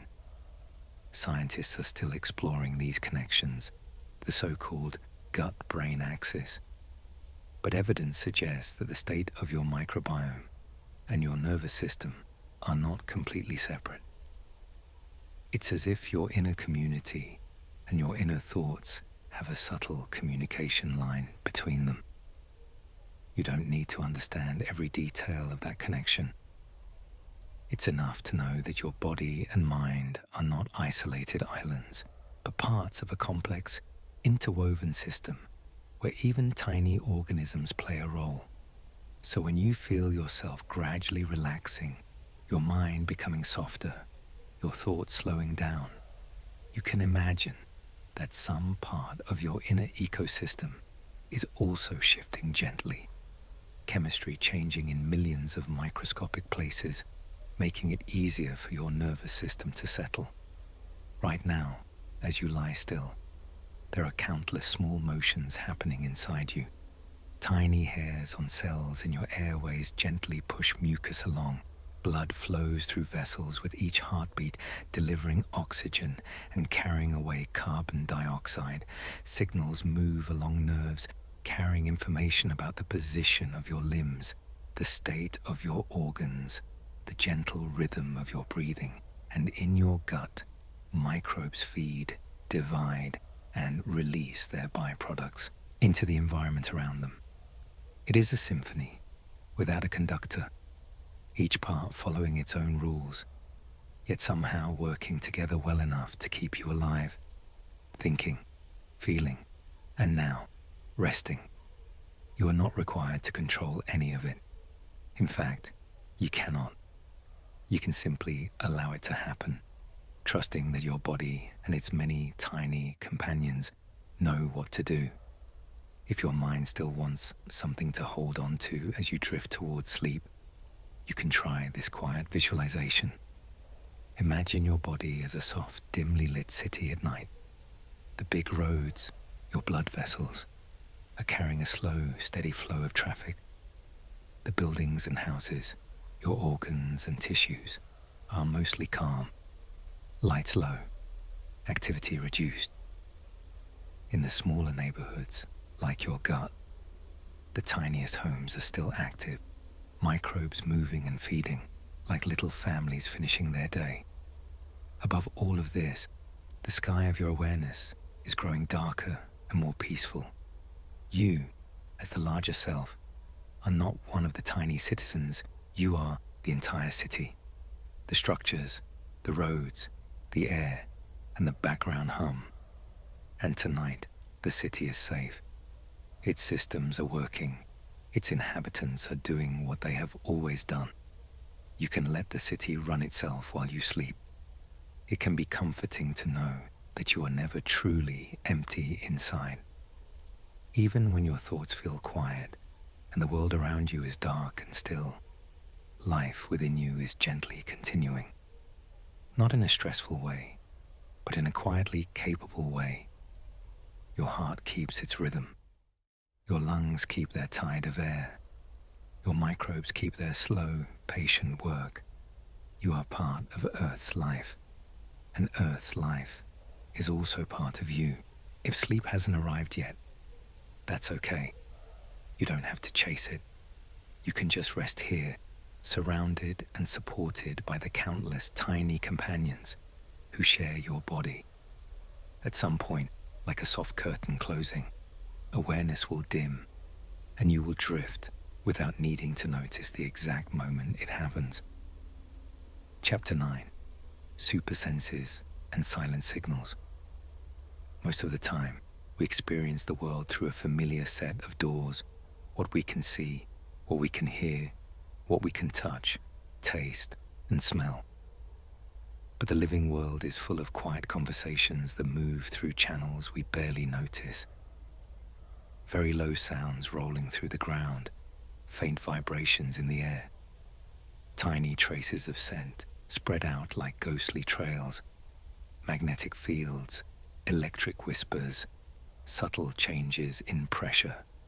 Many animals are tuned to these signals like instruments designed for a different band of frequencies, hearing storms before we do, feeling footsteps far away, navigating in the dark with invisible maps. As you listen, you can imagine your own senses softly dimming, even as you become aware that the world is buzzing with layers of information you don't need to handle. You are allowed to let the animals manage those signals while you rest. The elephant's distant thunder. In the wide savannas and forests where elephants live, the landscape can seem open and quiet. But for elephants, the ground itself is a kind of telephone line. They can produce very low sounds, infrasounds, too deep for human ears to hear clearly.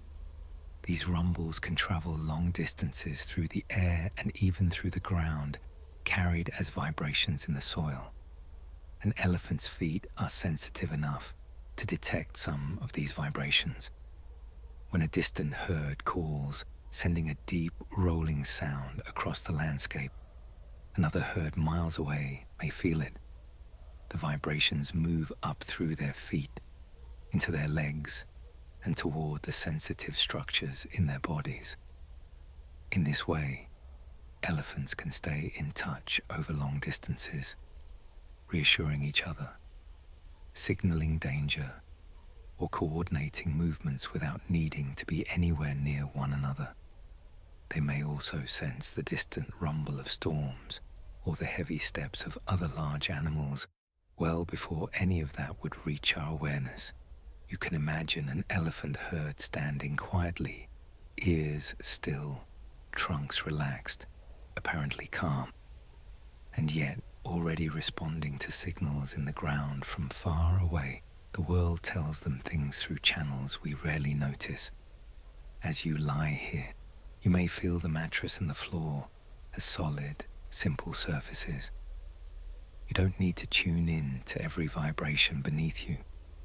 Your body, like the elephant, will handle what matters and let the rest pass by bats and the shape of the night. When the sun goes down, a different group of animals takes to the air. Bats are often associated with darkness because they fly at night. But to them, the night is not empty. It is full of structure. Bats send out high-pitched calls that bounce off objects around them. Trees, insects, buildings, even water surfaces. These calls return as echoes. By listening to how those echoes change, their timing, their pitch, their intensity, bats build an internal map of the world around them. This process, called echolocation, lets them see with sound. A moth flying in the dark might feel safe to our eyes. We look up and see nothing. But a bat nearby perceives the moth clearly, a tiny moving shape in its soundscape. The bat's brain processes echoes so quickly that it can adjust its flight path on the wing, swooping and turning with remarkable agility to catch its prey. To us, a night sky might seem like an empty black dome. To a bat, it is as detailed as a room bathed in light. You can imagine how different the city or countryside looks to these animals, not as a visual scene, but as a shifting pattern of echoes, softly updating with each call. Bats don't force themselves to understand this. They simply evolve to let their senses do the work. In the same way, you don't have to keep scanning your own environment right now. You can trust that your ears and nerves will alert you if anything truly important happens. You can let your awareness turn down its sensitivity, the way the lights dim in a quiet theater, while the deeper systems continue to keep you safe. Whales and the long call of oceans far beneath the surface of the sea, where light fades and blue deepens into darkness. Large whales send their voices through water. Water carries sound differently than air. In the ocean, certain low-frequency sounds can travel very long distances, tens or even hundreds of kilometers, sometimes more in the right conditions. Great whales like blue whales and fin whales produce low resonant calls that can roll through the ocean like long, slow waves of sound. We don't fully know everything they say with these calls, but they likely use them to communicate over vast distances, to attract mates, coordinate movements, or maintain contact with others of their kind. Imagine two whales, far apart in the dim ocean, never seeing each other with their eyes at that moment, yet exchanging long, drawn-out notes that carry through the water like distant music. Their world is not just what is near them. It includes these distant contacts, voices felt and heard across great spans of dark blue. To them, the sea is not silent. It is threaded with calls, responses, and echoes. As you rest, you might think of your own mind as an ocean at night. Thoughts may drift in and out like distant calls, but you don't have to answer them all. You can let many of them move past you, fading into the deep, while you sink into quieter layers. Snakes, cats, and the feel of footsteps. Some animals are highly attuned to subtle vibrations. Snakes, for example, don't hear airborne sounds the way we do. Instead, they can pick up vibrations through the ground, the impact of footsteps, the movement of larger animals, the rumble of approaching vehicles. Their bodies are in close contact with the earth, and their skeletons transmit those vibrations to inner structures that allow them to sense motion. To a snake resting in the grass, the world is full of faint tremors that signal who is coming and from where. Even some mammals, like cats, seem exquisitely aware of subtle movements in their environment. Cats often react to footsteps in the hallway long before the person arrives. Their whiskers can sense air currents and shifts around objects and prey. Their ears swivel toward tiny sounds, pinpointing the source with remarkable precision. For them, the quiet apartment or garden is alive with information. A soft rustle here, a faint creak there, small vibrations through the floor. You may notice your own environment has these tiny sounds too, but you don't have to track them. Right now, your task is the opposite: to not follow every cue, to let your senses take in less and less, until even background noises become a gentle blur. Like a snake lying motionless, you can trust that your deeper awareness will wake you if something important happens. Until then, you can allow non-essential signals to melt into the background. Insects and invisible trails. For many insects, the world is a web of chemical traces. Ants, for instance, often follow scent trails left by other ants. A worker ant that finds food may lay down a chemical path on its way back to the nest. Other ants detect that trail with their antennae and follow it, creating a stronger and stronger line with each new pass. What looks to us like a random column of ants moving along a crack in the sidewalk is, to them, a clear path of smell, a guided route drawn in invisible ink. Bees use scents too, both to recognize flowers and to communicate in the hive. Inside a beehive, bees can also sense tiny vibrations and perform special dances to indicate the direction and distance of nectar sources. To human eyes, it looks like a small insect wiggling and circling on a comb.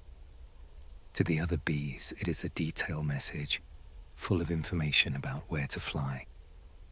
The air, which we often think of as empty, is for them layered with odor signals, floral scents, pheromones, faint traces of danger or opportunity. For us, many of these fragrances are too subtle or too complex to register.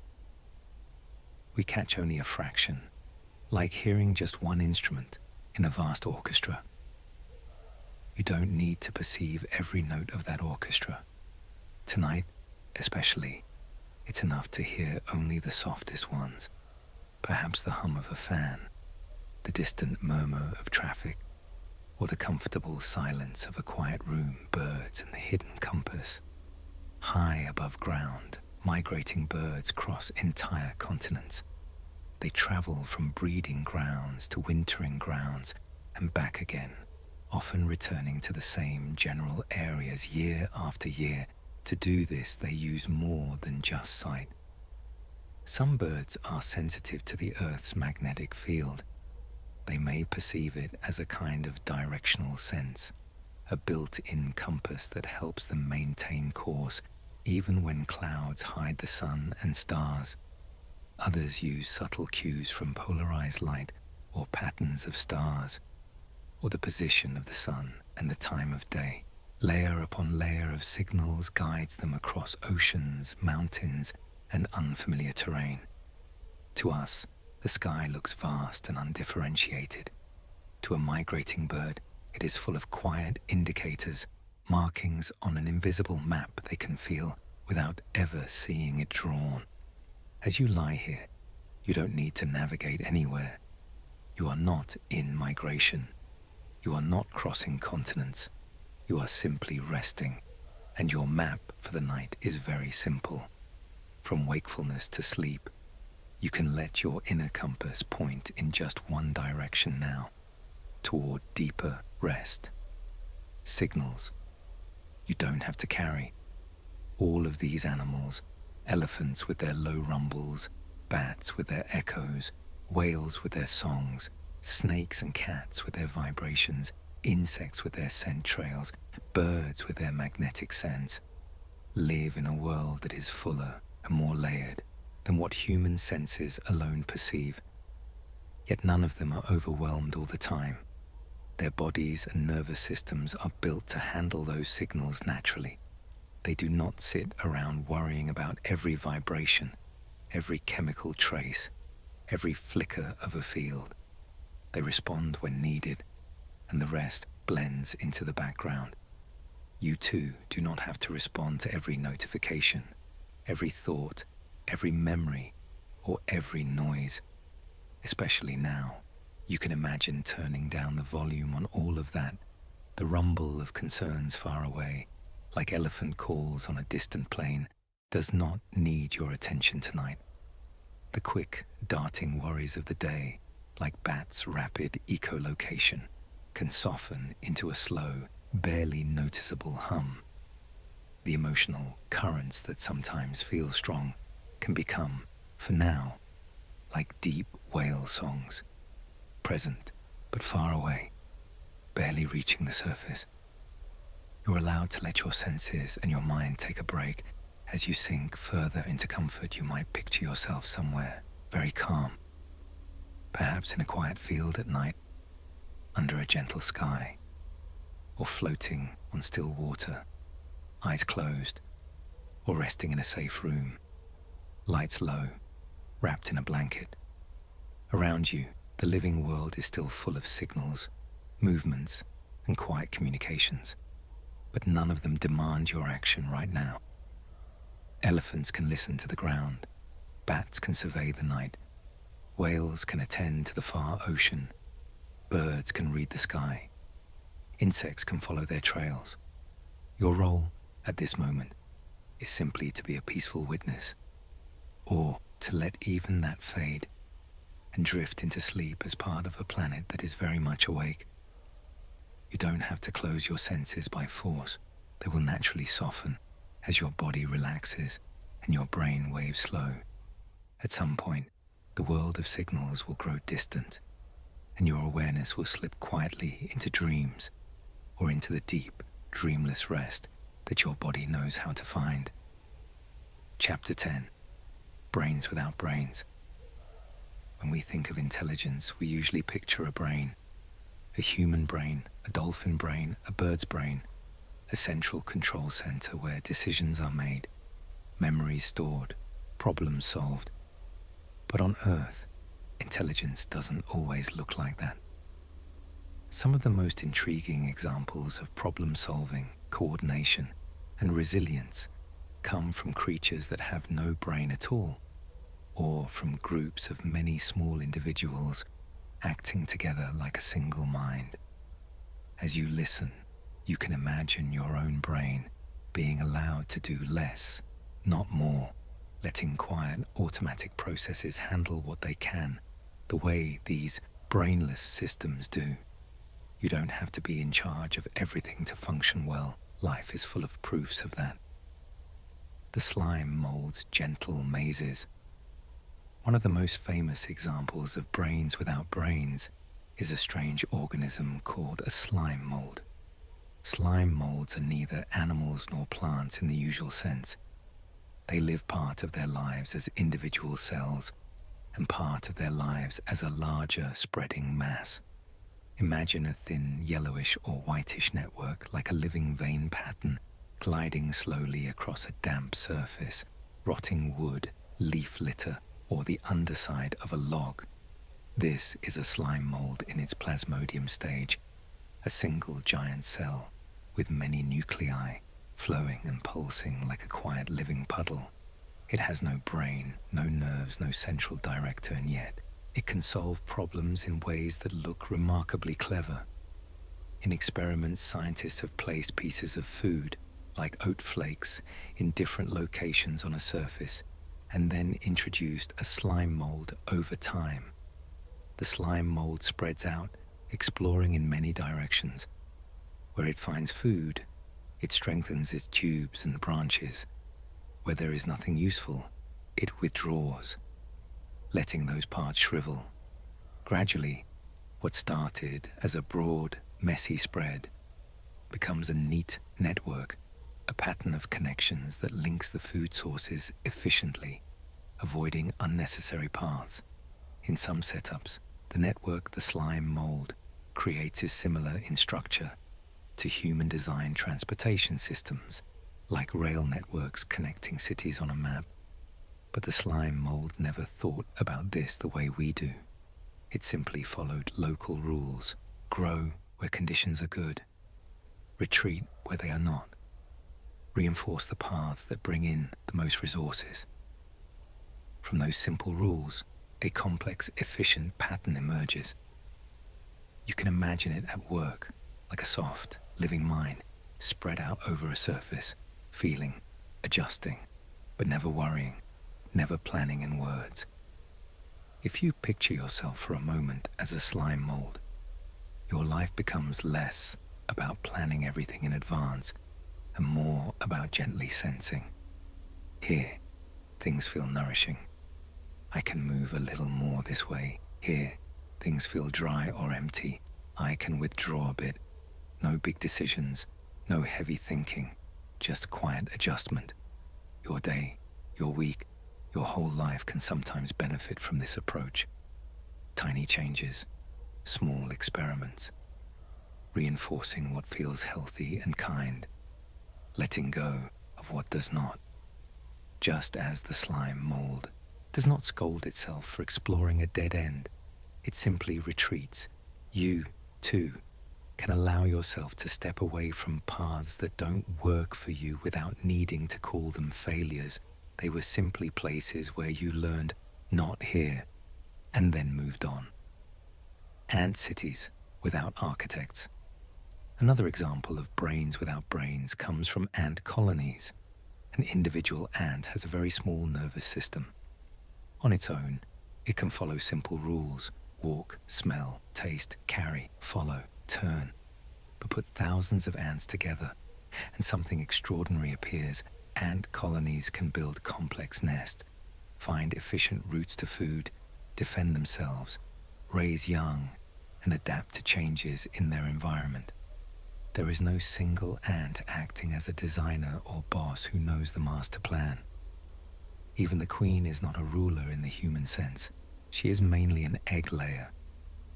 So how does the colony behave as if it has a mind? The answer lies in the same kind of local rules that guide slime molds. Ants respond to signals in their environment. Chemical trails, physical obstacles, the presence or absence of food, the number of workers they bump into. If many ants find a good food source and lay down a scent trail, as they return, other ants are more likely to follow that trail. The more they follow it, the stronger the trail becomes. The stronger it becomes, the more it draws still others. In this way, a path to food can emerge and strengthen without any ant understanding the whole picture.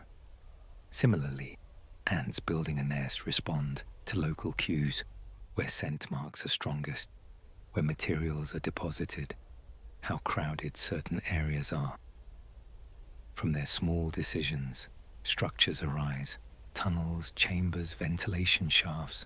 Researchers who have studied ant nests have found designs that efficiently manage airflow, temperature, and moisture, like miniature cities with built-in climate control. And yet, no ant has a blueprint. The blueprint is in the interactions themselves. If you think about your own life, there are many processes that work this way as well. Your daily routines, habits, and small choices create patterns over time. Paths you walk often, routines you strengthen, others you let fade. You don't always need one massive plan to guide everything. Sometimes it's enough to pay gentle attention to the local signals of your own life. How do I feel after this kind of day? After this kind of conversation? After this kind of food or rest or activity? You can gradually reinforce the paths that feel more nourishing and ease away from the ones that repeatedly leave you depleted. In this way, your behavior starts to resemble the ant colony. No single command center forcing everything, just many small, kind decisions leading to a more livable structure. Termite mounds, breathing buildings. In warm regions of the world, there are insects called termites that build towering mounds, structures that rise from the ground like small clay castles, pocked with holes and ridges. Inside these mounds, millions of termites live together.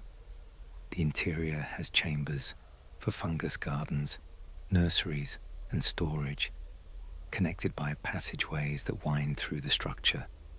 Remarkably, some termite mounds act as natural ventilation systems for the colony. Differences in temperature and wind around the outside help draw air through internal channels. Warm air rises, cooler air sinks, and the mound's design encourages a steady flow that can help regulate temperature and gas levels inside. The termites respond to local climate conditions, patching and opening holes, adding new material, removing old, always adjusting the structure to maintain comfort. No termite understands architecture. None of them could explain the physics of airflow or heat exchange. Yet through countless small actions, this complex, self-regulating home comes into being.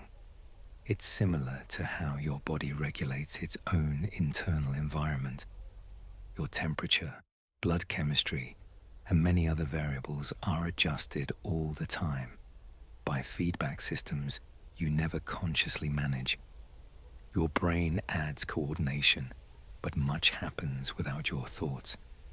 Knowing this, you can let go a little more tonight of the need to consciously control things. Your body, like a termite mound, has been shaped by long periods of evolution to self-adjust as best it can. You can trust it to handle most of the basic work while you sleep.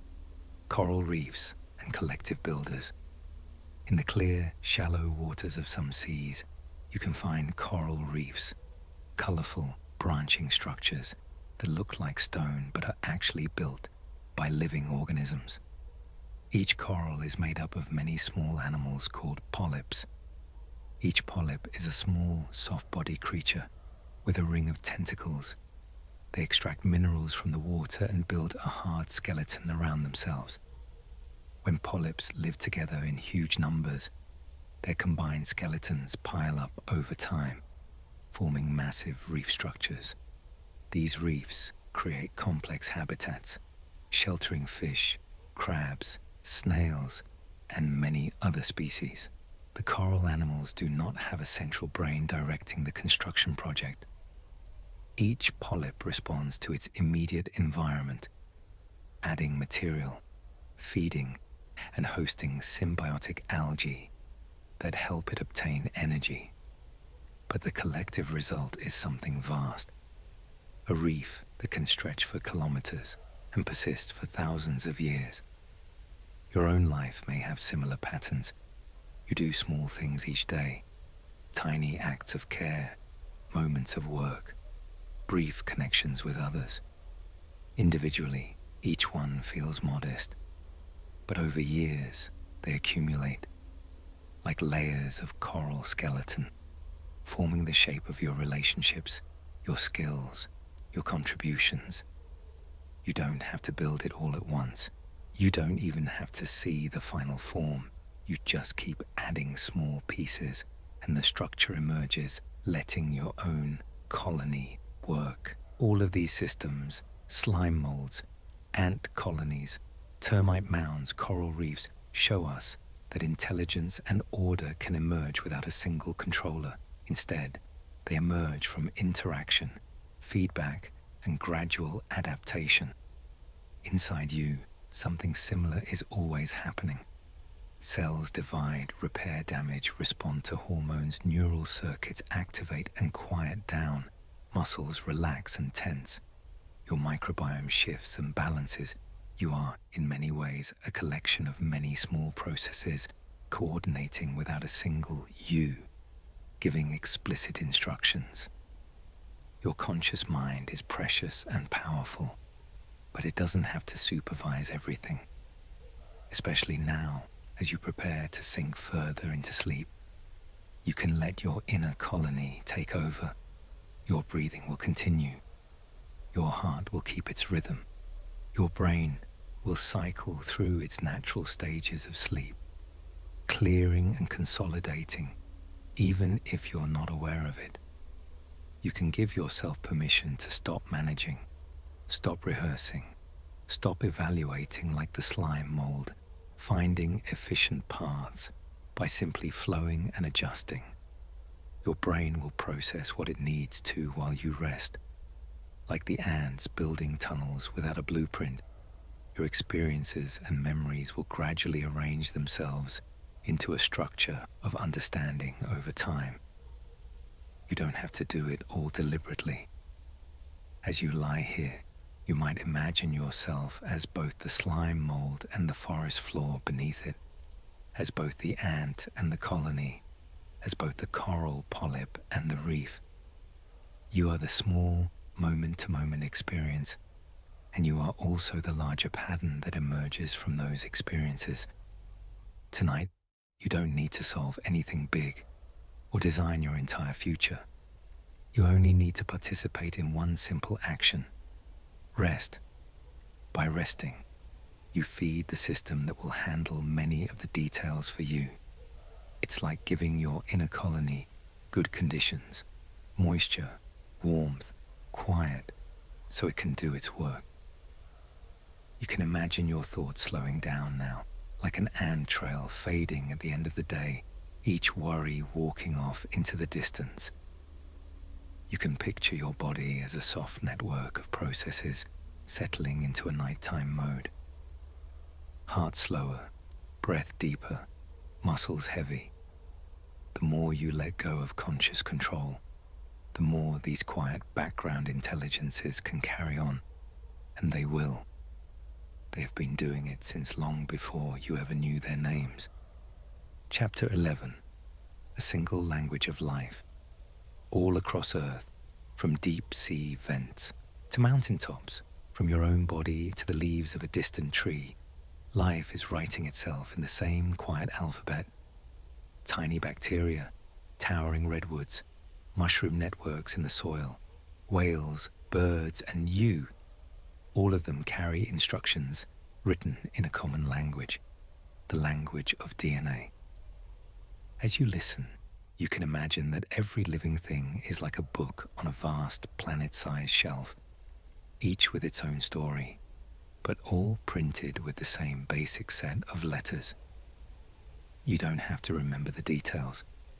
Just let the thought wash over you that you, right now, lying here in the dark, are quietly humming with the same code that runs through forests, oceans, and even the smallest cells. 4 letters, endless stories. DNA uses a simple alphabet, 4 chemical letters, often labeled A, T, C, and G.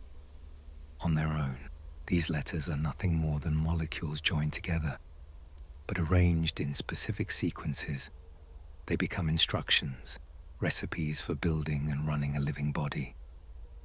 3 letters at a time form a kind of word called a codon. Each codon stands for one amino acid, a small building block of proteins. Proteins, in turn, do much of the work in cells. They act as enzymes, structural supports, transporters, signals, and more. So, in a gentle chain, letters, words, sentences, proteins, cells, tissues, organs, organisms, ecosystems. The beautiful part is that almost all life on Earth uses the same dictionary. A codon that means add this amino acid in a bacterium has the same meaning in a tree or a human cell. There are a few small exceptions, like regional dialects, but the core code is astonishingly consistent. It's as if life on Earth once agreed on a common language very early on, and every descendant since has kept using it. As you rest, you can picture your own DNA as quiet lines of text rolled up in the nucleus of each cell, waiting to be read and used whenever needed. You don't feel it happening, but right now, in the background, cells are copying and reading this code, building, repairing, maintaining you and the tree outside. If you could gently open the cells of a nearby tree and look at its DNA under an imaginary perfect lens, you would see the same alphabet, different sequences, different chapters, but the same letters, the same grammar. Many genes in that tree would have distant relatives in your own cells, similar stretches of code with variations written in. These similarities are reminders that all life on Earth shares a common ancestry. Long ago, billions of years in the past, there was a time when life consisted only of simple cells. From those early cells, lineages split and branch over and over, like a tree growing new limbs and twigs. Some branches gave rise to plants, others led to fungi, others to animals, and within the animals, many more branches eventually led to us. But at the base of all those branches is the same basic language of DNA. So when you see a tree, or a bird, or a dog resting nearby, you can know that you are not looking at something completely alien. You are looking at a distant cousin, written in the same alphabet, using the same fundamental code to build cells and keep them alive. That thought can be surprisingly calming. You are not alone as one isolated type of creature. You are part of a vast, extended family of life, all speaking in different dialects the same molecular language. Echoes of ancient viruses inside your DNA. Not all of the sequences are straightforward instructions for your body's current needs. Some of them are echoes, faded footprints left behind by ancient viruses. Viruses are tiny particles that can slip into cells and insert their genetic material into the host's DNA. Sometimes, in rare cases, pieces of viral DNA become permanently lodged in the host genome. not just in one cell, but in the cells that give rise to the next generation. Over millions of years, these viral remnants can accumulate, mutate, and lose their ability to act like active viruses.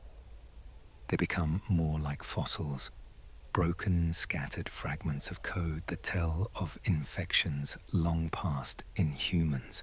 A surprisingly large portion of the genome is made up of such repeated sequences, leftovers from old viral encounters, now mostly quiet. Some have been repurposed by evolution into useful roles, helping regulate genes or playing parts in early development. Others simply sit there, neither strongly harmful nor particularly helpful, just part of the background text. As you lie here, the idea that there are ancient echoes in your DNA might sound strange at first, but you can think of them as soft, blurred footprints on a very old path. Signs that your lineage has walked through a long and complex history. Your existence is not just the product of one moment, but of countless encounters and adjustments carried in the language of your genes, helpers from long ago. There is another quiet chapter in this story of shared code. Inside your cells, you have tiny structures called mitochondria. They act like little power stations, helping convert the energy in food into a form your cells can use. Mitochondria have their own small loops of DNA, separate from the DNA in your cell nucleus. The prevailing idea is that long ago, the ancestors of mitochondria were free-living bacteria. At some point in deep time, a larger cell engulfed one of these bacteria and instead of digesting it, formed a partnership. The bacterium provided efficient energy production. The host cell provided protection and resources. Over many generations, this partnership grew tighter and tighter until the bacteria became permanent residents inside their host cells. They lost much of their original DNA, transferring some genes to the host nucleus, keeping only what they needed. Now, in your body, mitochondria are inherited through long chains of ancestry, and their DNA is one more thread in your story. You can imagine every one of your cells as a tiny community. The nucleus holding your main DNA, the mitochondria carrying their own relics of the past, all working together. Even within a single cell, there is a kind of history book, written in overlapping languages of life. The quiet rules we all follow, despite the diversity of forms we see on Earth: soft jellyfish, hard-shelled beetles, feathered birds, leafy trees, and you. All life obeys certain quiet rules. Use DNA or a close relative to store information. Read that information in similar ways. Build proteins from the same set of amino acids. Enclose cells in membranes. Pass genetic material from one generation to the next.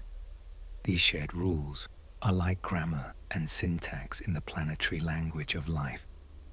Different species write different stories, but they draw on the same underlying structure. For you, this means that your body is not an exception to the rest of nature. The processes that let you grow, heal, and think are variations on themes that have been playing for billions of years. While you sleep, your cells will quietly follow these old rules, repairing DNA damage, copying genetic material in dividing cells, fine-tuning which genes are active where. You don't need to supervise any of it. You couldn't if you tried. The grammar of life is already written into you, and your cells will keep speaking it through the night. Family resemblance. If you could see the DNA of a mushroom, a fish, a bird, a fern, and a person all laid out in front of you, you would notice both differences and shared patterns.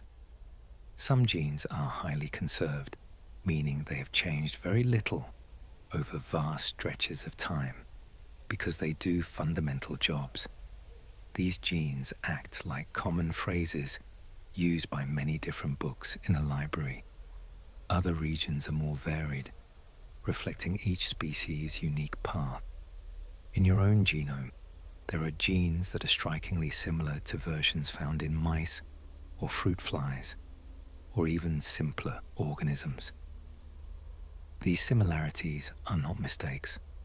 They are signs that evolution reuses good solutions, tweaking and adjusting, rather than starting from scratch each time. When you see another creature, even one that seems very different, you can know that under all the surface details, there is a shared foundation. It's like meeting a distant relative from another part of the world. At first, you see the differences: language, clothing, habits. But if you look more closely, you notice the shared features, common emotions, similar expressions, the same basic structure of hands, faces, and bones. In the same way, everything from worms to whales shares molecular features with you, because somewhere far back in time, you had a common origin, you, the living sentence. If you like, you can picture yourself as a long, flowing sentence in the language of DNA.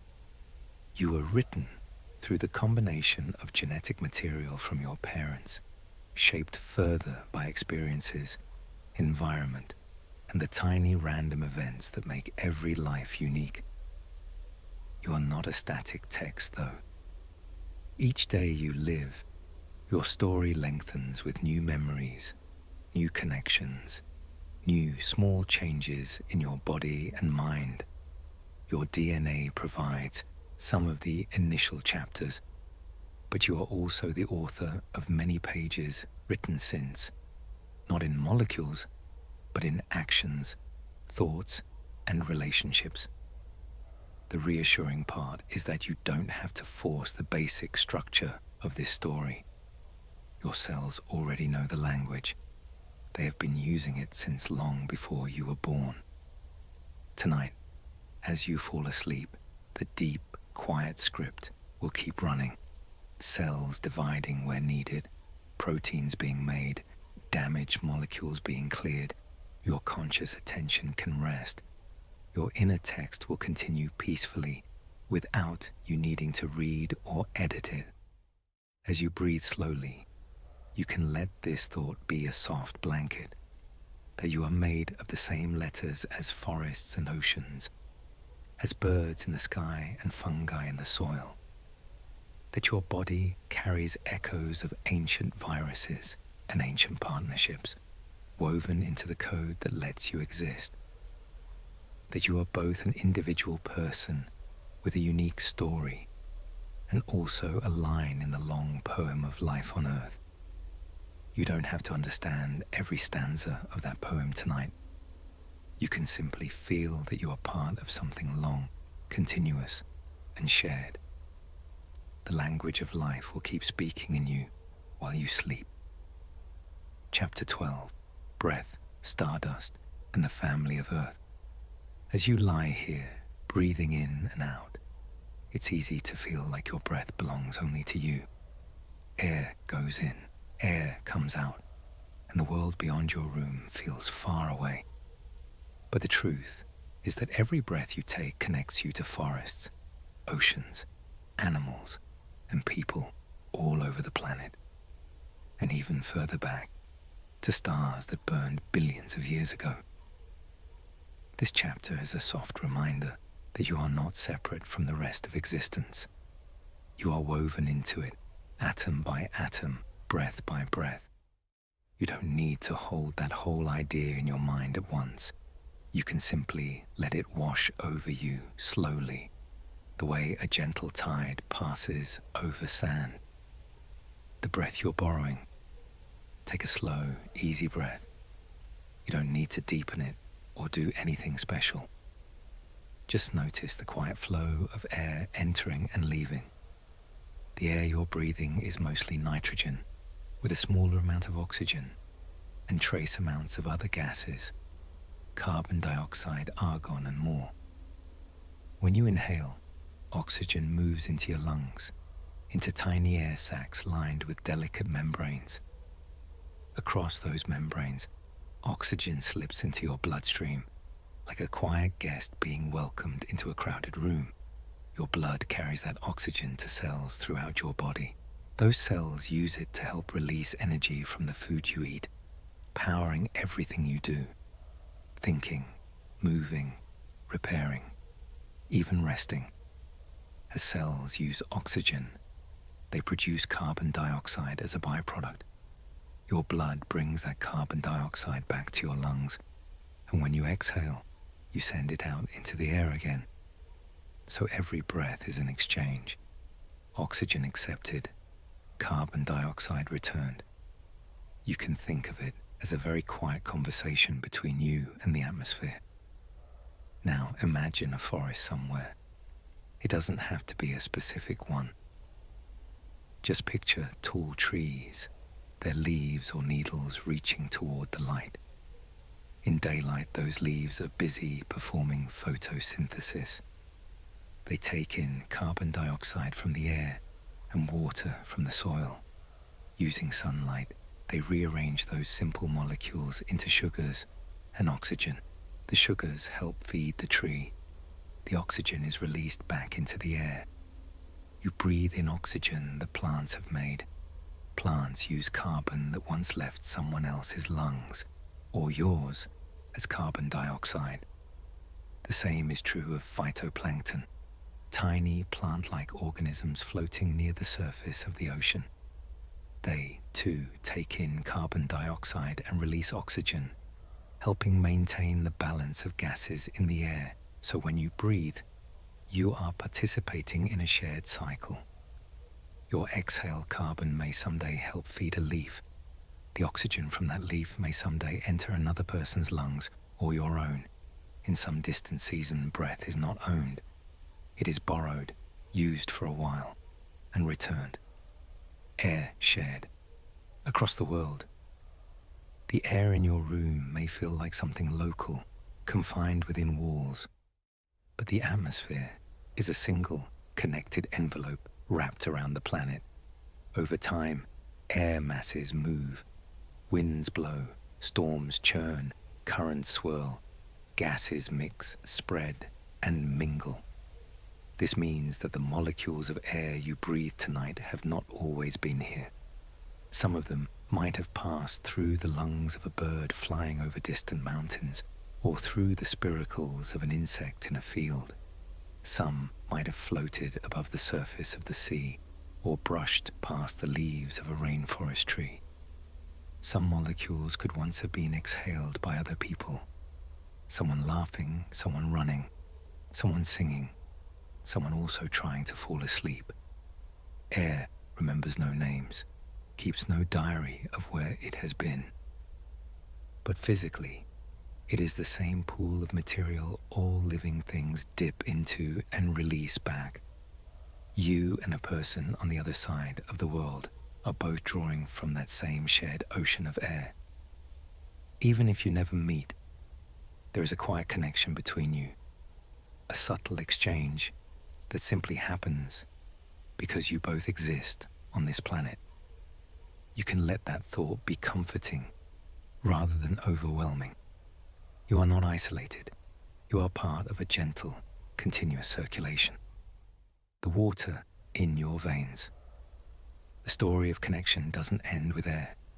The water in your body, in your blood, your cells, your tears, has its own long history. Each water molecule is made of hydrogen and oxygen. Those atoms may once have been part of rain falling on a distant mountain, or part of an ancient ocean, or locked in glacial ice for hundreds of years. Water evaporates, forms clouds, falls as rain or snow, flows in rivers, seeps underground, moves through plants and animals, and eventually returns to the air again. The water you drink joins this cycle. It becomes part of you for a while, circulating in your veins, entering your cells, supporting your metabolism. Later, some of it leaves as you breathe out moisture, as you sweat, as you excrete waste. It re-enters the larger cycle to be used elsewhere by other beings. In a soft, literal sense, you are partly made of old rivers, ancient rainstorms, and melted snow. You carry the memory of weather inside your body, though it speaks in the language of molecules rather than words, stardust in your bones. If we look deeper than air and water, down to the level of atoms themselves, the story reaches even further back. The atoms in your body, carbon, oxygen, nitrogen, calcium, iron, and many others, were not made on Earth. They were forged in the hearts of stars. In the early universe, there were mostly simple elements, hydrogen, helium, and a bit of lithium, inside massive stars over long stretches of time. Those simple atoms were fused into heavier ones, carbon, oxygen, silicon, iron, all formed in the intense heat and pressure of stellar interiors. When some of those stars reached the ends of their lives, they exploded as supernovae, hurling their enriched material out into space. Those clouds of star-made elements drifted, mixed, and eventually coalesced into new stars, planets, and other structures. Our solar system formed from such material. The Earth itself, and everything on it, is built from atoms that were once part of older stars. The calcium in your bones, the iron in your blood, the phosphorus in your DNA, the oxygen in your lungs, all of these are recycled star matter. You are, in a simple, scientifically literal sense, made of stardust, not in a mystical, distant way, but as a straightforward result of how atoms form and move in the universe. As you rest, you can feel a quiet dignity in that. You are not separated from the cosmos. You are one small, beautifully arranged instance of the same material that glows in distant galaxies, borrowed atoms, temporary shape. It can be soothing to realize that your body is not a fixed, permanent thing. Atoms come and go. You inhale them, eat them, drink them. Your body uses them for a while to build cells, support tissues, carry signals.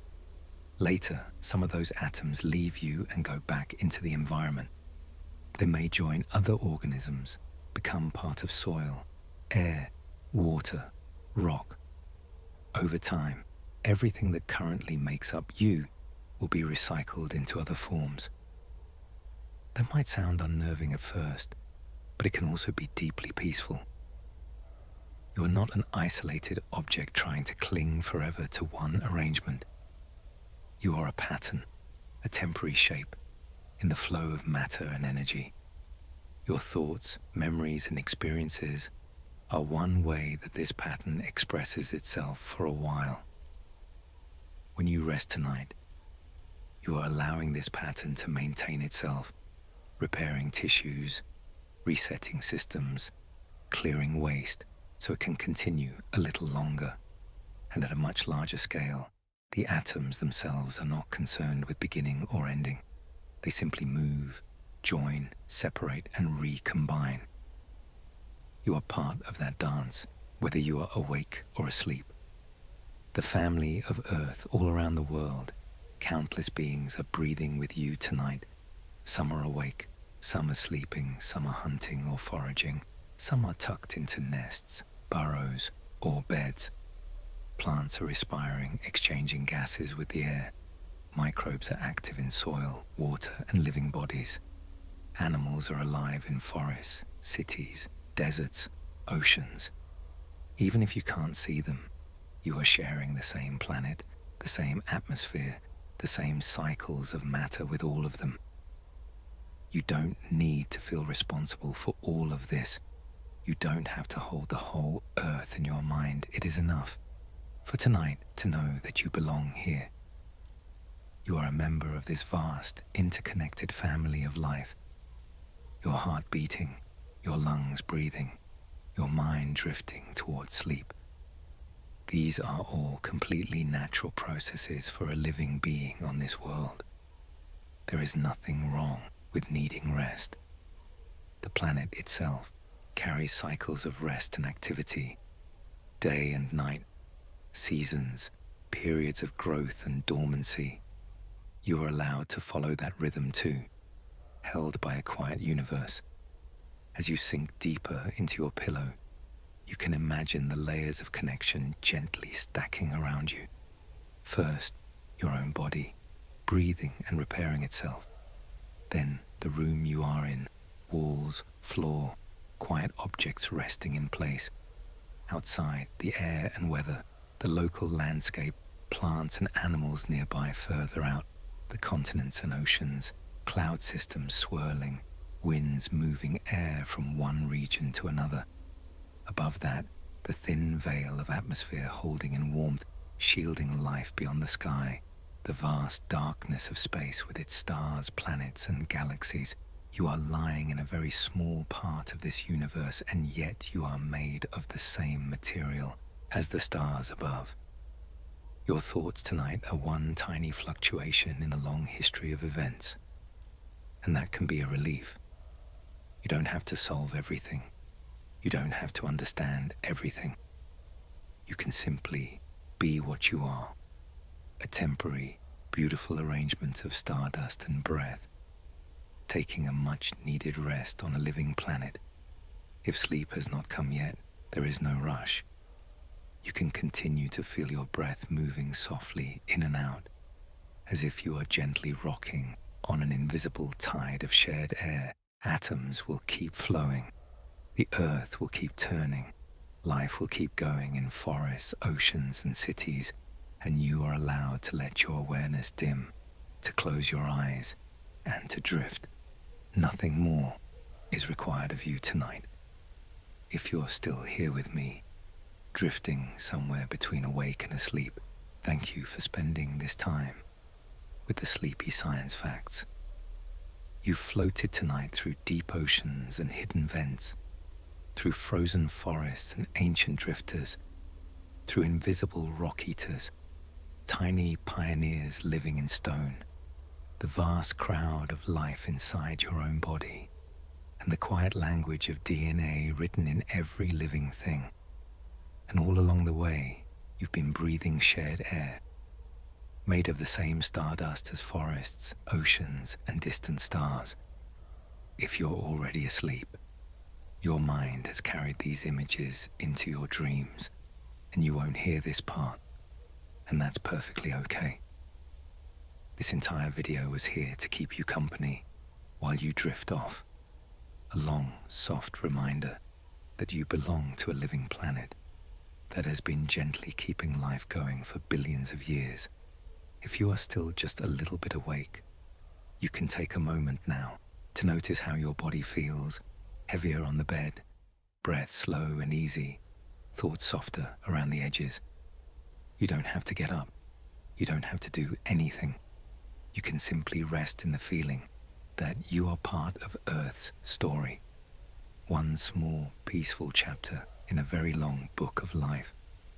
If you enjoyed resting with me tonight, and you'd like more calm journeys like this, you can gently tap subscribe to join our little nighttime classroom here at the Sleepy Science Facts.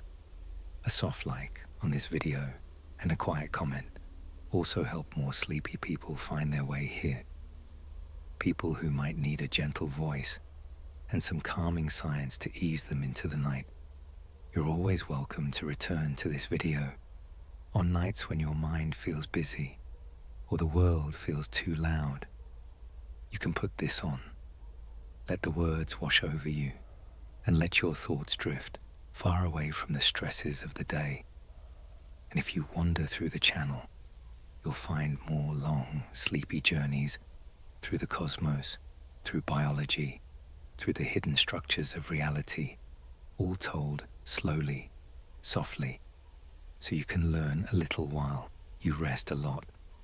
For now, you don't need to remember any particular fact. You don't need to hold on to any detail. You can let life on Earth continue its quiet work, seeds resting in soil, whales singing in deep water, forests breathing in the dark, tiny microbes shuffling atoms while you simply sleep. From the Sleepy Science Facts, thank you for letting me keep you company tonight. May your breathing stay easy, your dreams be gentle, and your next waking day feel just a little lighter. Sleep well. Take care of your beautiful, living body. And whenever you need a calm voice and some sleepy science, I'll be right here, waiting for you. Good night.